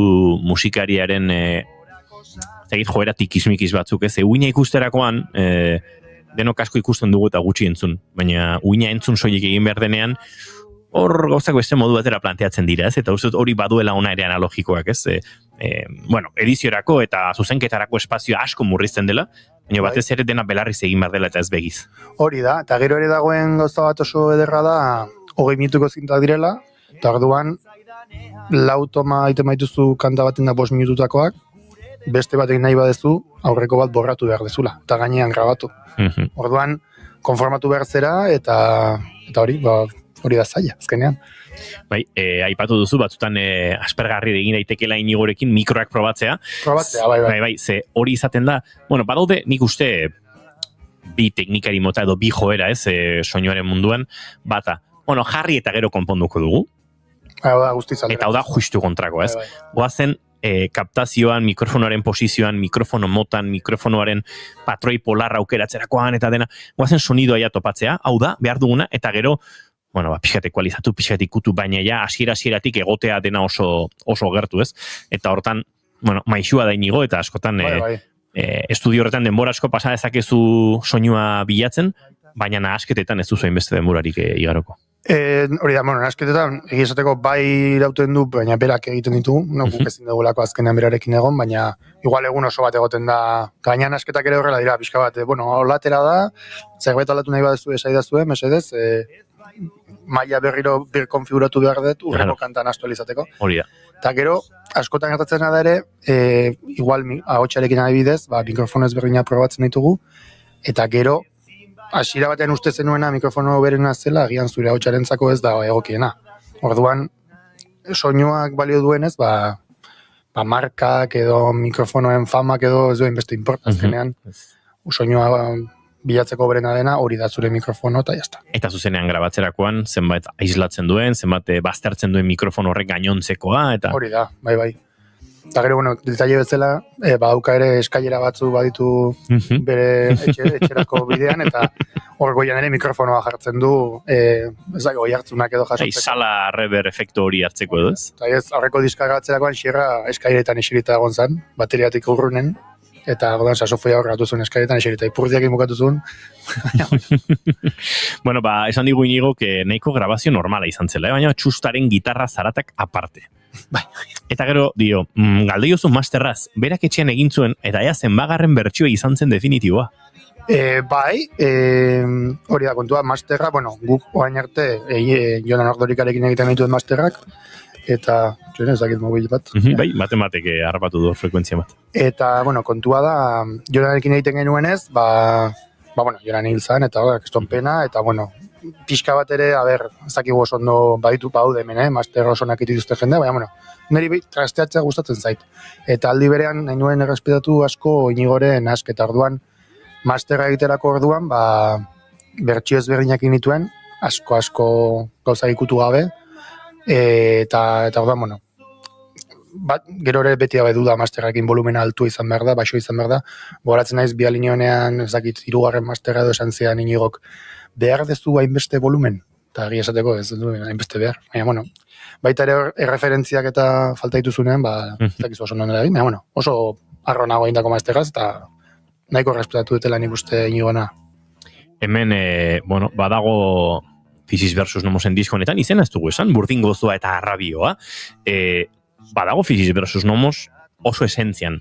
Uztot, hori ere, ez dakit, batzutan musikariek izaten dituzten, edo izaten ditugun, komplexu batzuk, nun, aldatu behar du, nire sonoridadea, eta gauza berriak probatu, eta hau, eta beste, ni hori ez egitearen zale naiz gehiago, eta uste dut zuek bereziki zaretela hori ez egitearen zale, eta sonidoa eta nortasuna mantentzarena, eta uste dut, edo nork Physisen pasartetxo bat entzuterakoan, badakiela, Physis entzuten ari dela, edo oso giroko zerbait. Bai, hori entzunuen, hori musikatzenekoak egin zuen, ezakit dara zinen, por cierto, esan behar diazu, nik ezakit zinen. Musikatzenekoa?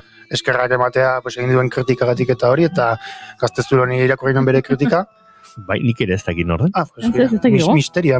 Claro. Bidatu dako. Ez, kontua da esaten zuen, zer berririk edo ez dugula egin, baina, zentzu honenean, esanet, gu horrela sentitzen dugulako, gu gera lagun kuadrilla bat, jotzen ditugula kantak, eta hori da gure denbora pasa, eta saiatzen gera ez dakit, baina egiten duguna da, guk egiten duguna. Orduan, ez gera saiatzen gauza hortik ateratzen, eta nik uste kondensatu dugula oso ondo gu garena oraintxe bertan, eta azken horregatik Inigoren gana jotzea grabatzera. Eta, hori da kontua. Baina, ze politia esan dakoa, Atmosfera goxo honetan behin da berriz murgilduko ginake. Dio musikatzenek. Beira, Oso... atmosfera... Hori da. Badu hori, eta gero, sorpresa hartu du nik, zehaztu zaide esatea txustari. Ez dakit, nik beti txusta bezala izan zaitut, ez dakit, entrebistetan Beñat Antxustegi jauna ditu beharko genizuken, o? Beñat oso jende gutxi deitzen dit, txusta asko, txus ere, eta Antxustegi da nera bizena, eta arro dara mate txusta hori. Bai, ez da, ados. Bai, ez daukarat inongo problemarik, eta konfiantzaz...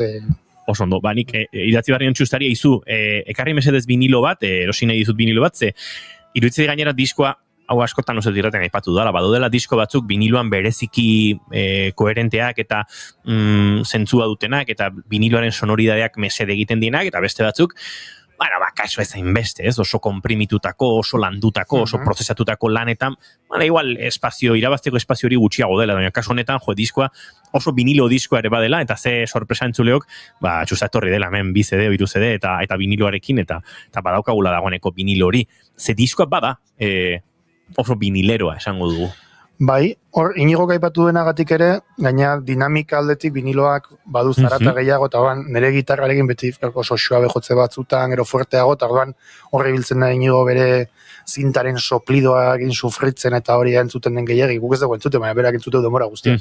Eta viniloakin, nik ere uste dela oso organiko, elektriko, lako akustikoa asunto guzti hau, eta viniloan oso polita, arro gaude nik uste egin dugun viniloaz, eta arra ondo sonatzen duen edo, eta ezagit. Aizu, liburuzkan aipatzen da ez, zenolako kolaborazioak izan dituen diskonek, bide luze xamarra badara mazue, Physisekin, bestelako proiektuen musikan orokorrean esango genuke, eta hemen, bide horren lagun batzuk bildu dituzue lan honetan ere, izan ahots kolaborazioetan, letren baten lanketan, badaude lagun asko diskoan. Bai, hori da. Lehenko kantuan amez gonbidatu genuen, asko maite dugulako pila bat, eta gustatzen zaigulako lagunekin egote azkenean. Eta gero baita ere Jone, ekarri genuen gero jokoeten kanturako, eta azkeneko kantuan Pascal eta Katxalini eskatu genien koroak egiteko. Nik nahiko nuke askoz jende gehiago parte hartzea, baina azkenean egia da oso korrikalari izan zela, azkenean, estudio batera zoazenean eta hori, gauzkak azkar edo egin behar dira, ni asko estresatzen naiz. Eta jende gehiago gonbidatu halko nun, egia da gero taldekideak ez dutela usten beste gonbidatzen jendea, baina, hola atera, eta nik uste irabazi dutela kantue beraien ahotsekin. Aipatu ditugu horiek, letren inguruko kolaborazioak ere aipatuko ditugu, sarraskia egiterako momentuan, baina, bai, hemen sarraskia ez dugu galdu, eta sarraskia egin beharko duzu. Baina tira, liburuzkan aipatzen den beste, bueno, esaldi horitako bat, ez da kantuen lanketa nolabait zurea dela eta moldaketa taldearena. Prozesu horren inguruan askotan galdetuko zizuen, baina, bueno, nik jakin nahi nuke nola egiten duzuen, ez? Pelasekin, xalbarekin eta xierrarekin, pixkate laukotera eramateko kantoiak eta zema sufritzen duzun. Sufritzen baduzu batzutan eraldaketa prozesu horietan edo eroso xamare egiten duzu. Egia esateko oso eroso, beti izateten azkenean kantuak nik egin ditut, baina gero taldeak elkarrik proposatzen dizkiegu gauzak, okurritzen dizkiena, bakoitza bere instrumentuarekin, ni normalenean ez asko sartzen besteak ze jo behar duten eta horretan, bai nire ideia edo botatzen dutela, baina nik uste nahiko irekia naizela. Gero, bai egia da, azkeneko hitza beti niri ematen didatela. Nire proiektua denez, desempate bat dagoenean, nik desempatatu behar dutela, baina, bueno, printzipioz ni saiatzen naiz, azkenean nik uste positiboa dela, elkarlanean gauzak egitea, elkarrekin asko zobeto gaude, eta hori, ustea bestei egiten ere. Azkenean kristongo gadakat ere ariketa lan noberena egiteko beraiek ere. Bueno, izu gaur zure proiektua bakarka defendatzera etorri zara ona bigarren kafera. Sobera kapaza eta gai da, baina pentsa ze gauza diren hauek entzuleok, uste dut gaur goizean okurritu zaiola txustari afinazioarekin gitarrari buelta bat ematea, eta kantua beste afinazio batekin gurera ekartzea. Hau kontatu behar diguzu, txusta. Bueno, kontua da kanta, orain jokoeten kanta, babes estalduren kanta, tonoz ondo, gitarrako arpegio batetik anatera zala, eta arpegio hori mantentze aldera, eta hotxaren tonora egokitzeko, zehila bat erabili nuen, lehenengo aldiz, nire bizitzan, nire disko batean.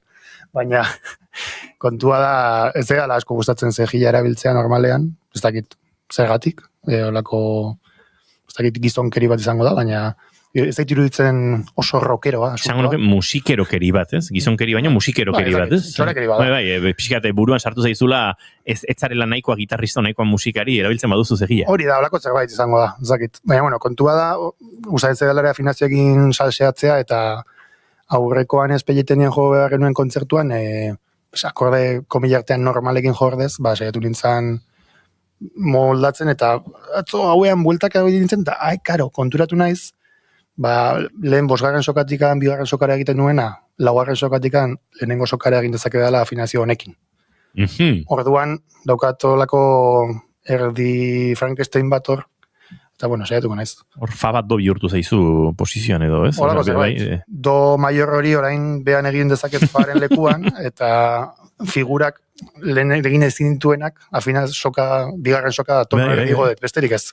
Baina ja horrekin ja dena despistatu. Bueno, normala, despistatzea. Aizu entzuleok, badoa gure set akustikora baina tantxustegi, eta segituan eskeniko digu lehen kantu hori.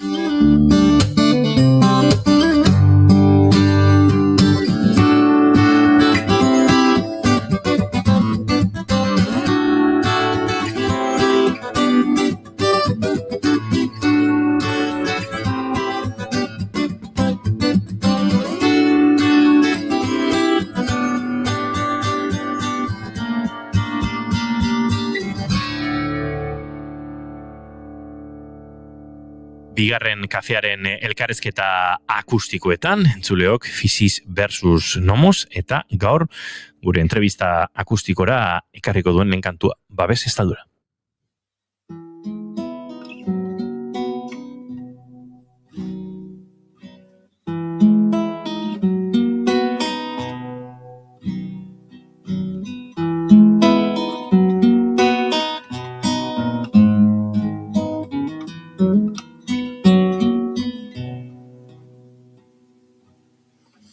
Genituen azidenak janditugu, eta orain gozea dugu.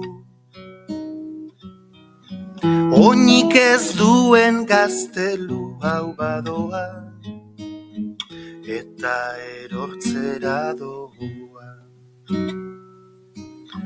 Iraunai gabe eten gabe batean, etenik nahi ez denean,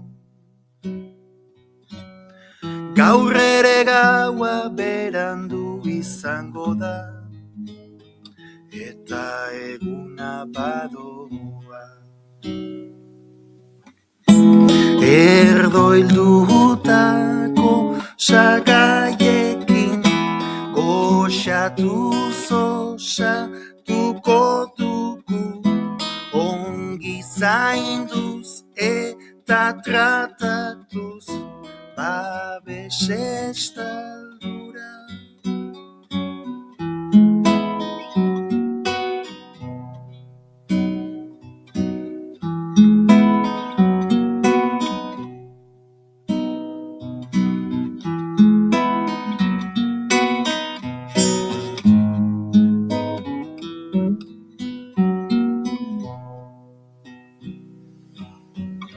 Ondoan egondako bi molekula, urak eraman du lurra.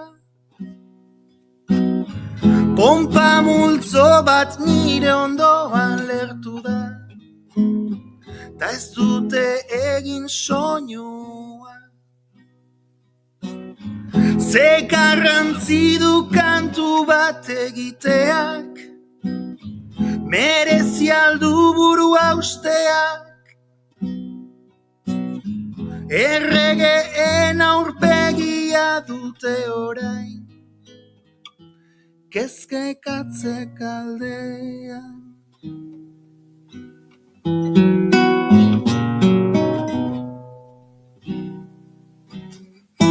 Erdoildutako sagaiekin goxatuz osatuko dugu, ongi zainduz eta tratatuz babes estaldurak. Erdoildutako sagaiekin goxatuz osatuko dugu, ongi zainduz eta tratatuz babes estaldura.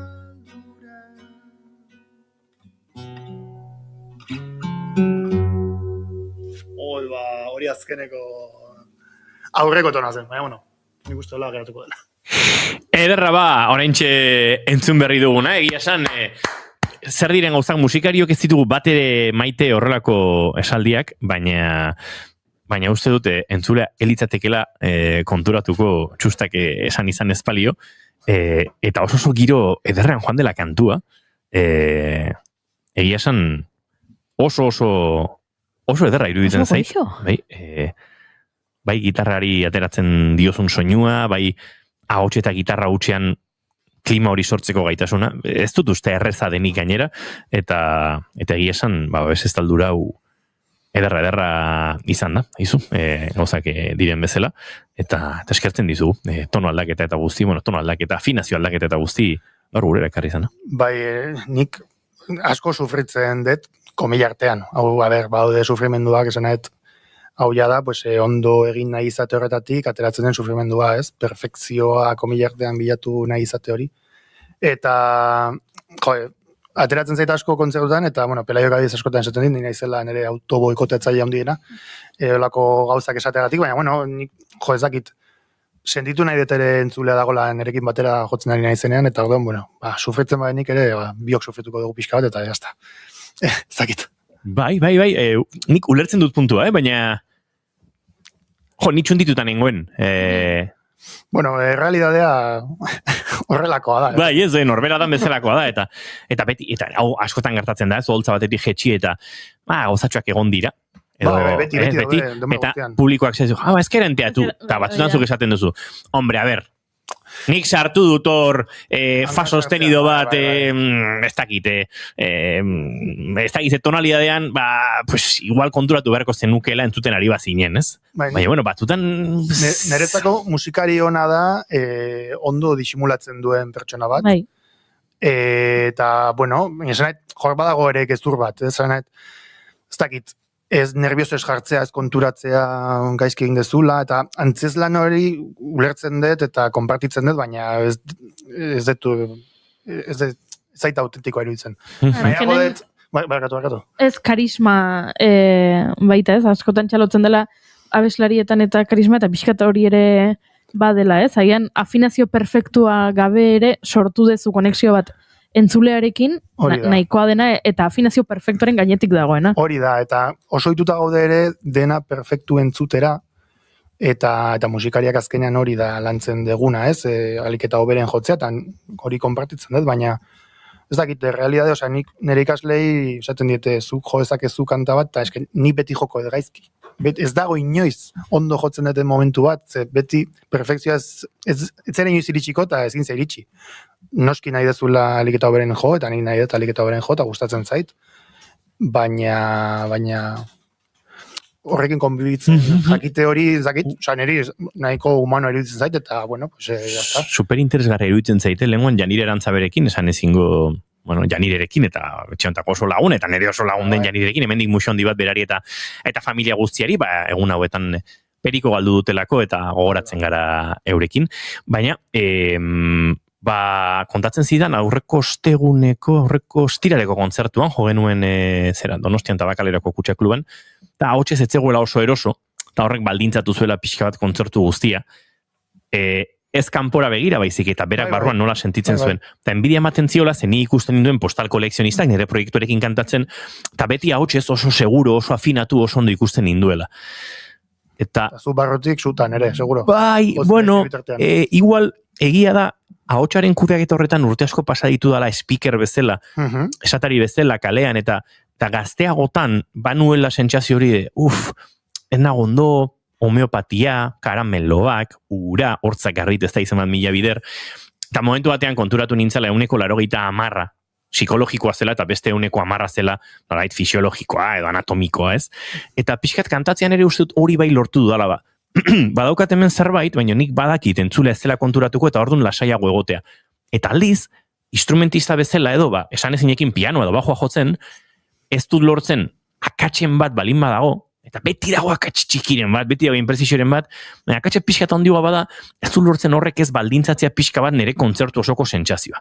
Bai. Eta uste hori badela pixkat ofizioan ikasi beharreko zerbait, eta, bueno, bagoaz, bizitzarekin gauzeik ikasten, baina izu, akorde bagaizki sartu duzu laugarrena bestian, eta 5., 6., 7. eta 8. raiatuta pasatzea zure kontzertuan, netzako hori da musikari okerragoa izatea, akats hori egitea baino. Akatsa hori da. Hori da, akatsa ez buelta matea.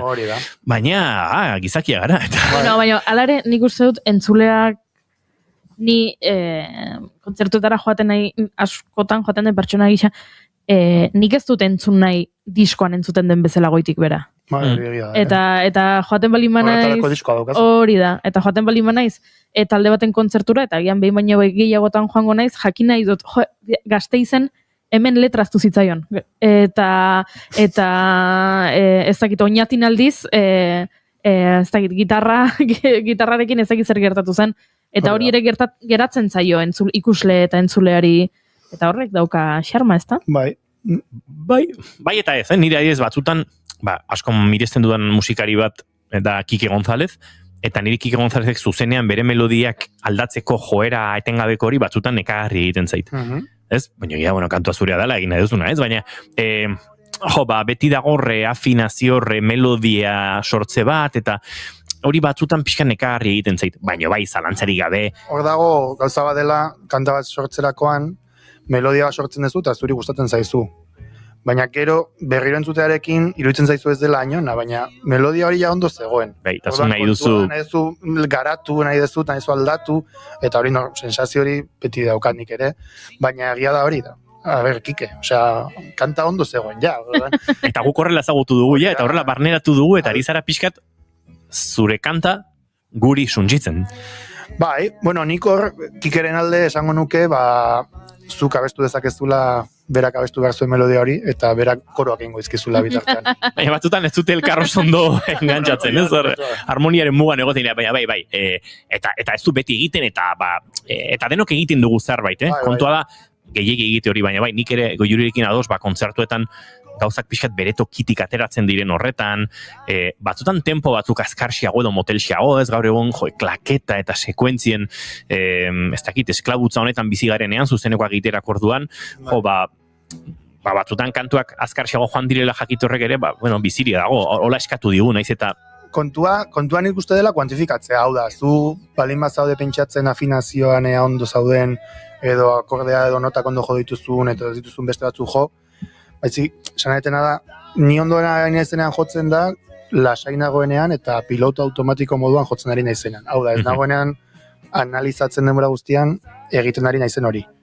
Eta takit hori da gorputzarekin bezala, ez mazea pentsatzen eta hartzen zure pulsoa ea ondo daukadan bihotza edo, erotu behartza, eta ezin zehala bizi. Orduan, hori da, nik uste lortu nahi deguna, eta lortzen deguna momentu askotan, eta talde nahi dez hori. Gaur kontzertuak eta jotze ditugunean, pentsatu gabe jotzea oso ondo dago. Eta gero, akatxema balin badago, gizakia gera, eta jazta. Baina musika eskoletako ikaslei, orain ez erabili zuen irakasleen kontra, bigarren kafean esan dute, gaizki jo behar dela, Guk ez dugu, inongo momentutan hori esan, Así que, entzaiatu. Ez, izatez nik uste dut gaizki jotzea, zari garen hau, ez dela hain gaizki jotzea. Zer, akatxa beti ongo da hor.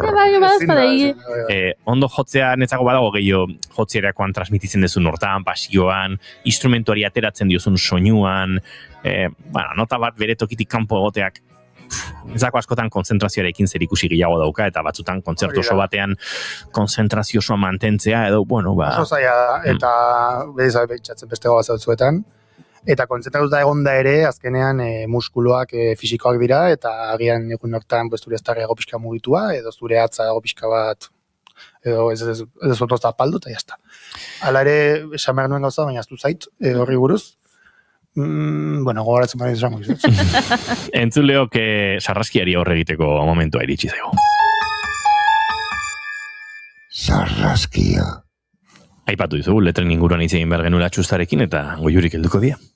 Bai, nik disko entzun dut, letrak aztertu ditut, eta galdera batzuk dauzkat. Abesti batean, goizan abestian, aipatzen da, inoiz gehiago ez, esan zidaten, telefono dei batean, atzo gertu zena betiko joan dena. Beste abesti batean, lotxak utzu eratzenen, eta zergatik hiltzen gara osoki bizi ezin bagara. Beste abesti batean, hipokondria, tanatofobia biekin bizitzen ikasi, iruditu zait, eriotzari buruzko erreferentzia desiente daudela, edo behintzat, niri behintzat hori iruditu zaidala, egiten zaiola erreferentzia bizitzaren amaierari eta eriotzari, eta jakin nahiko nuke hori zuk gertu sentitzen duzun zerbait den, kezkatzen zaituen zerbait den. Nik uste kezkatu den, kezkatzen gau dituela, baina, diskoa esango nuke denborari buruzkoa dela, eta azkenean, denbora pasatu egiten da, eta ez atzer pasatzen egia esateko, horrela da bizitza, eta listo. Bai, lehenengo kantuko hori izan zela nire lagun Isabel hiltzaren kotxe istripu batean, eta kanta berari sortutako kanta bada, eta hori, horregatik dira esaldi horiek, baina baita ere, pixka bat lehenengo kantan gertatzen den bezala ere, azkenean mezu positibo batekin jut behar gera, eta nik uste ez dagoela bizitza horrela da, eta bizitza zaten bezala bizitza aldizu hautsi, ez? Honekin lotuta pixka bat, eta gian da ni nabilelako azken aldian bueltak ematen asko gai honi, baina izugarri gustatu zait lehenengo esaldia dela, kontu zibili aukeratzean zuretzat hartutako denbora ez baita izango besteentzat, eta iruditzen zait, erabat mezuak jasotzen ari garela sare sozialetatik eta autozaintza, eta zuk zure limita jarri behar dituzu, eta denari esan ezetz, eta zuk mugak jarri, eta uste dut... Bakarriko nahi badezu, atope, Hori da ez, uste dut gaizki... ez dakit gaizki ohitu edo zer gertatzen ari den, baino oso arriskutsuak izan daitezkela mezu horiek, ez? Gauza bat dela zuk jarrera toksikoak edo ez onartzea besteengatik, eta beste gauza bat dela limiteak jartzea bihurtzen denean. Dena da neurri kontua, azkenean ezin zera egon ere besteekiko menpe bizitzen, eta zuk zure bizitza garatu behar dezu, ez? Eta horretarako ondo dago, hori limitea jartzea, eta hori, baina, kontua da ez dezula ez gerala bakarrik bizi, eta, beste zule laguna, batean, hori gertatu zen bezala lagunarekin, bendik aurrera, ja ezin gehiago berarekin egon, orduan, bueno, baina hori, irailean, justo unibertsitateko laguna zen, eta, irailean, ea goizdan titula da, berak idatzi zian azkeneko mezua, esagen, irailean ikusiko gera, ea goizdan, hortik dator. Esaldi bat da, baina, esanet, zer pentsatu eman zidan esaldi horrek. Baina, lagunak, zaindu, lagunak, noski baietz. Noski baietz bai, eta oso esaldi interesgarriak eta oso arketa interesgarria beste galdera bat. Abesti batean aipatzen duzu zer garrantzi du kantu bat egiteak, merezi aldu burua usteak, eta beste batean merezi aldu abesti bat egiteak, errenaizia da. Galdetu nahi dizut, diskoa kaleratuta sentitzen duzun merezi duen abestiak egitea, da ez? Ez dakit egia esateko. Nik uste baietz, bai, baina, ere kontua da ere nondik begiratzen diozun, ez? Kantu bat egitea zerbait produktibo bezala, baina ez da inoiz produktiboa, aldi berean bai dela lagunei oparitzeko zerbait ere eta kontatzeko, eta denbora aldetik horrezaten, nire ideia azkenean zan pixka bat, denbora irabaztea, hau da, kantua entzuten ari zeran bitartean, denborari ez erreparatzea, eta orduan, sanaet, denbora lapurtze hori ere bizitzari ez, pixka bat, orduan, niretzako kantuak merezi du, bizitzen zauden momentu hortan, kantu entzuten ari zen momentu hortan, atentzioa jartzen ari zera, eta nik uste kapsula txiki bat egin daitekela denboran, eta ezakit erantzuna balio dizu, baina nire ideia bintzat. Esaten duzun edo zer da balio garria, nik hemen egiten ditut, galderak edo gauzak airean uzten ditut, eta zuek hartu nahi duzun bezala. Eta, azkena, lotxak utzi beratzen kantuaren estrofa bat da Juan Cruz Igirabideren poema liburu batetik hartuta, jakin nahiko nuke, nola izan den prozesua irakurri eta esaten duzu honek abesti batean egon behar du, edo abestirako inspirazioa falta zait eta autopatzen dut? Kasualidade utxe izatzen hori, unai Pelaio ekarretzean Begin Niniaren poemak, liburu eska txiki bada umentzako poemekin, eta liburu hori, alabari bizka bat irakurretzen nion, duela hori urte bete, gero hartu beharko dugun ikuste, zian kasurik egiten. Baina, kontua da, 3 urte ditu. Claro. Txikia da. Baina, kontua, letra bilatzen ari nintzenean, hartu, eta esango nuke, bigarren saiakeran edo izan zela, bat begiratu, hori ez, eta bestea, begiratzean, ja melodian enkajatu zuen primeran, hasieratik, melodia gina zegoen jada, eta hori, ilundago itxasoa, nire hoe azpian, egun sentira arte ez ditut irekiko begiak, hori da esaldia. Eta hortikan gero, tiraka hortikan, beste kanta guztia botan nuen. Gauza zoragarria letra bat hartu eta melodian asentatzen den momentu hori. Bai, hori ez dut inoiz egin eta ez zain inoiz berriro gertatu. Ez da oso ikoa egia esan, beti izaten da hor talka bat, baina ze ona. Bai. Bueno, Basarraskia uste dut sobera gainituta, eta eguerdiko 12 gertu ditugun honetan, bigarren kantu bat eskatu behar diogu txustari, beraz, zoaz gure sete akustikora. Saiatuko.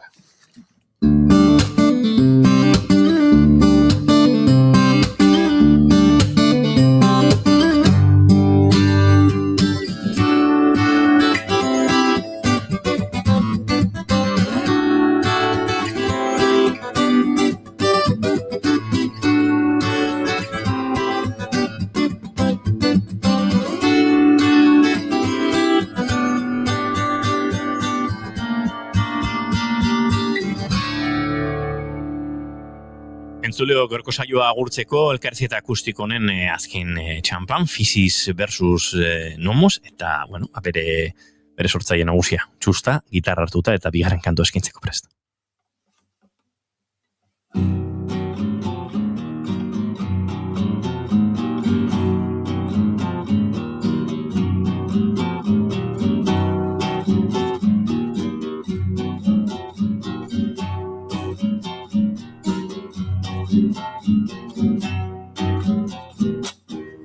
Lehen alabazena ama bihurtu zaigu, lehen ustea zenak ez ustean jokaitu.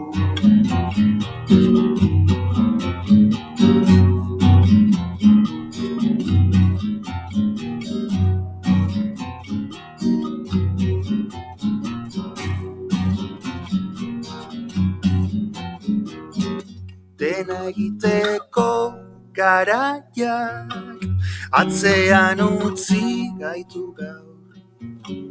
Espero ez nuen bideak aldatzera behartu nau.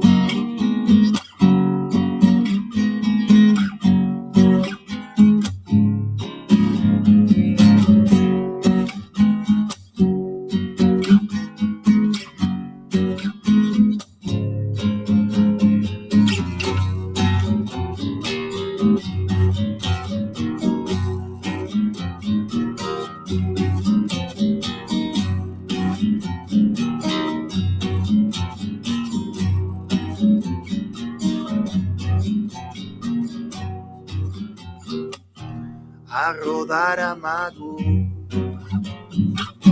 zakua bete autu aldatu gara baina bihotzak iraundigu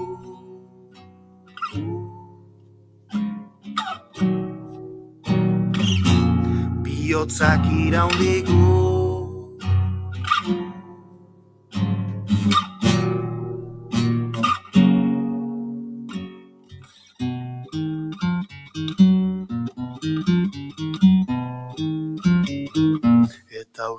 goaz, gero azkarrago joango zaigu oraina bat dut. Une honen maitale bihurtuko naiz buei aktibatuz. Gero azkarrago joango zaigu oraina bat dut. Une honen maitale bihurtuko naiz buei aktibatuz. Dena egiteko garaiak atzean utzi gaitu gaur. Espero ez nuen bideak aldatzera behartu nau. Dena egiteko garaiak atzean utzi gaitu gaur. Espero ez nuen bideak aldatzera behartu nau.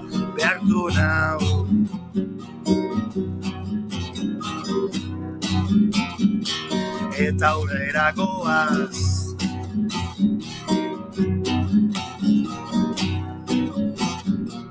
Eta aurrera goaz. Eta aurrera goaz. Eta aurrera goaz. Eta aurrera goaz. Eta aurrera goaz.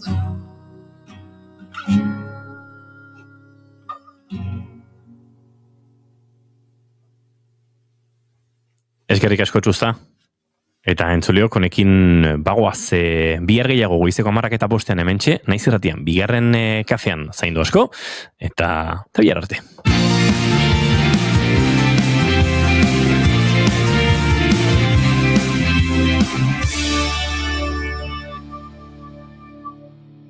Keep calm and bigarren kafea.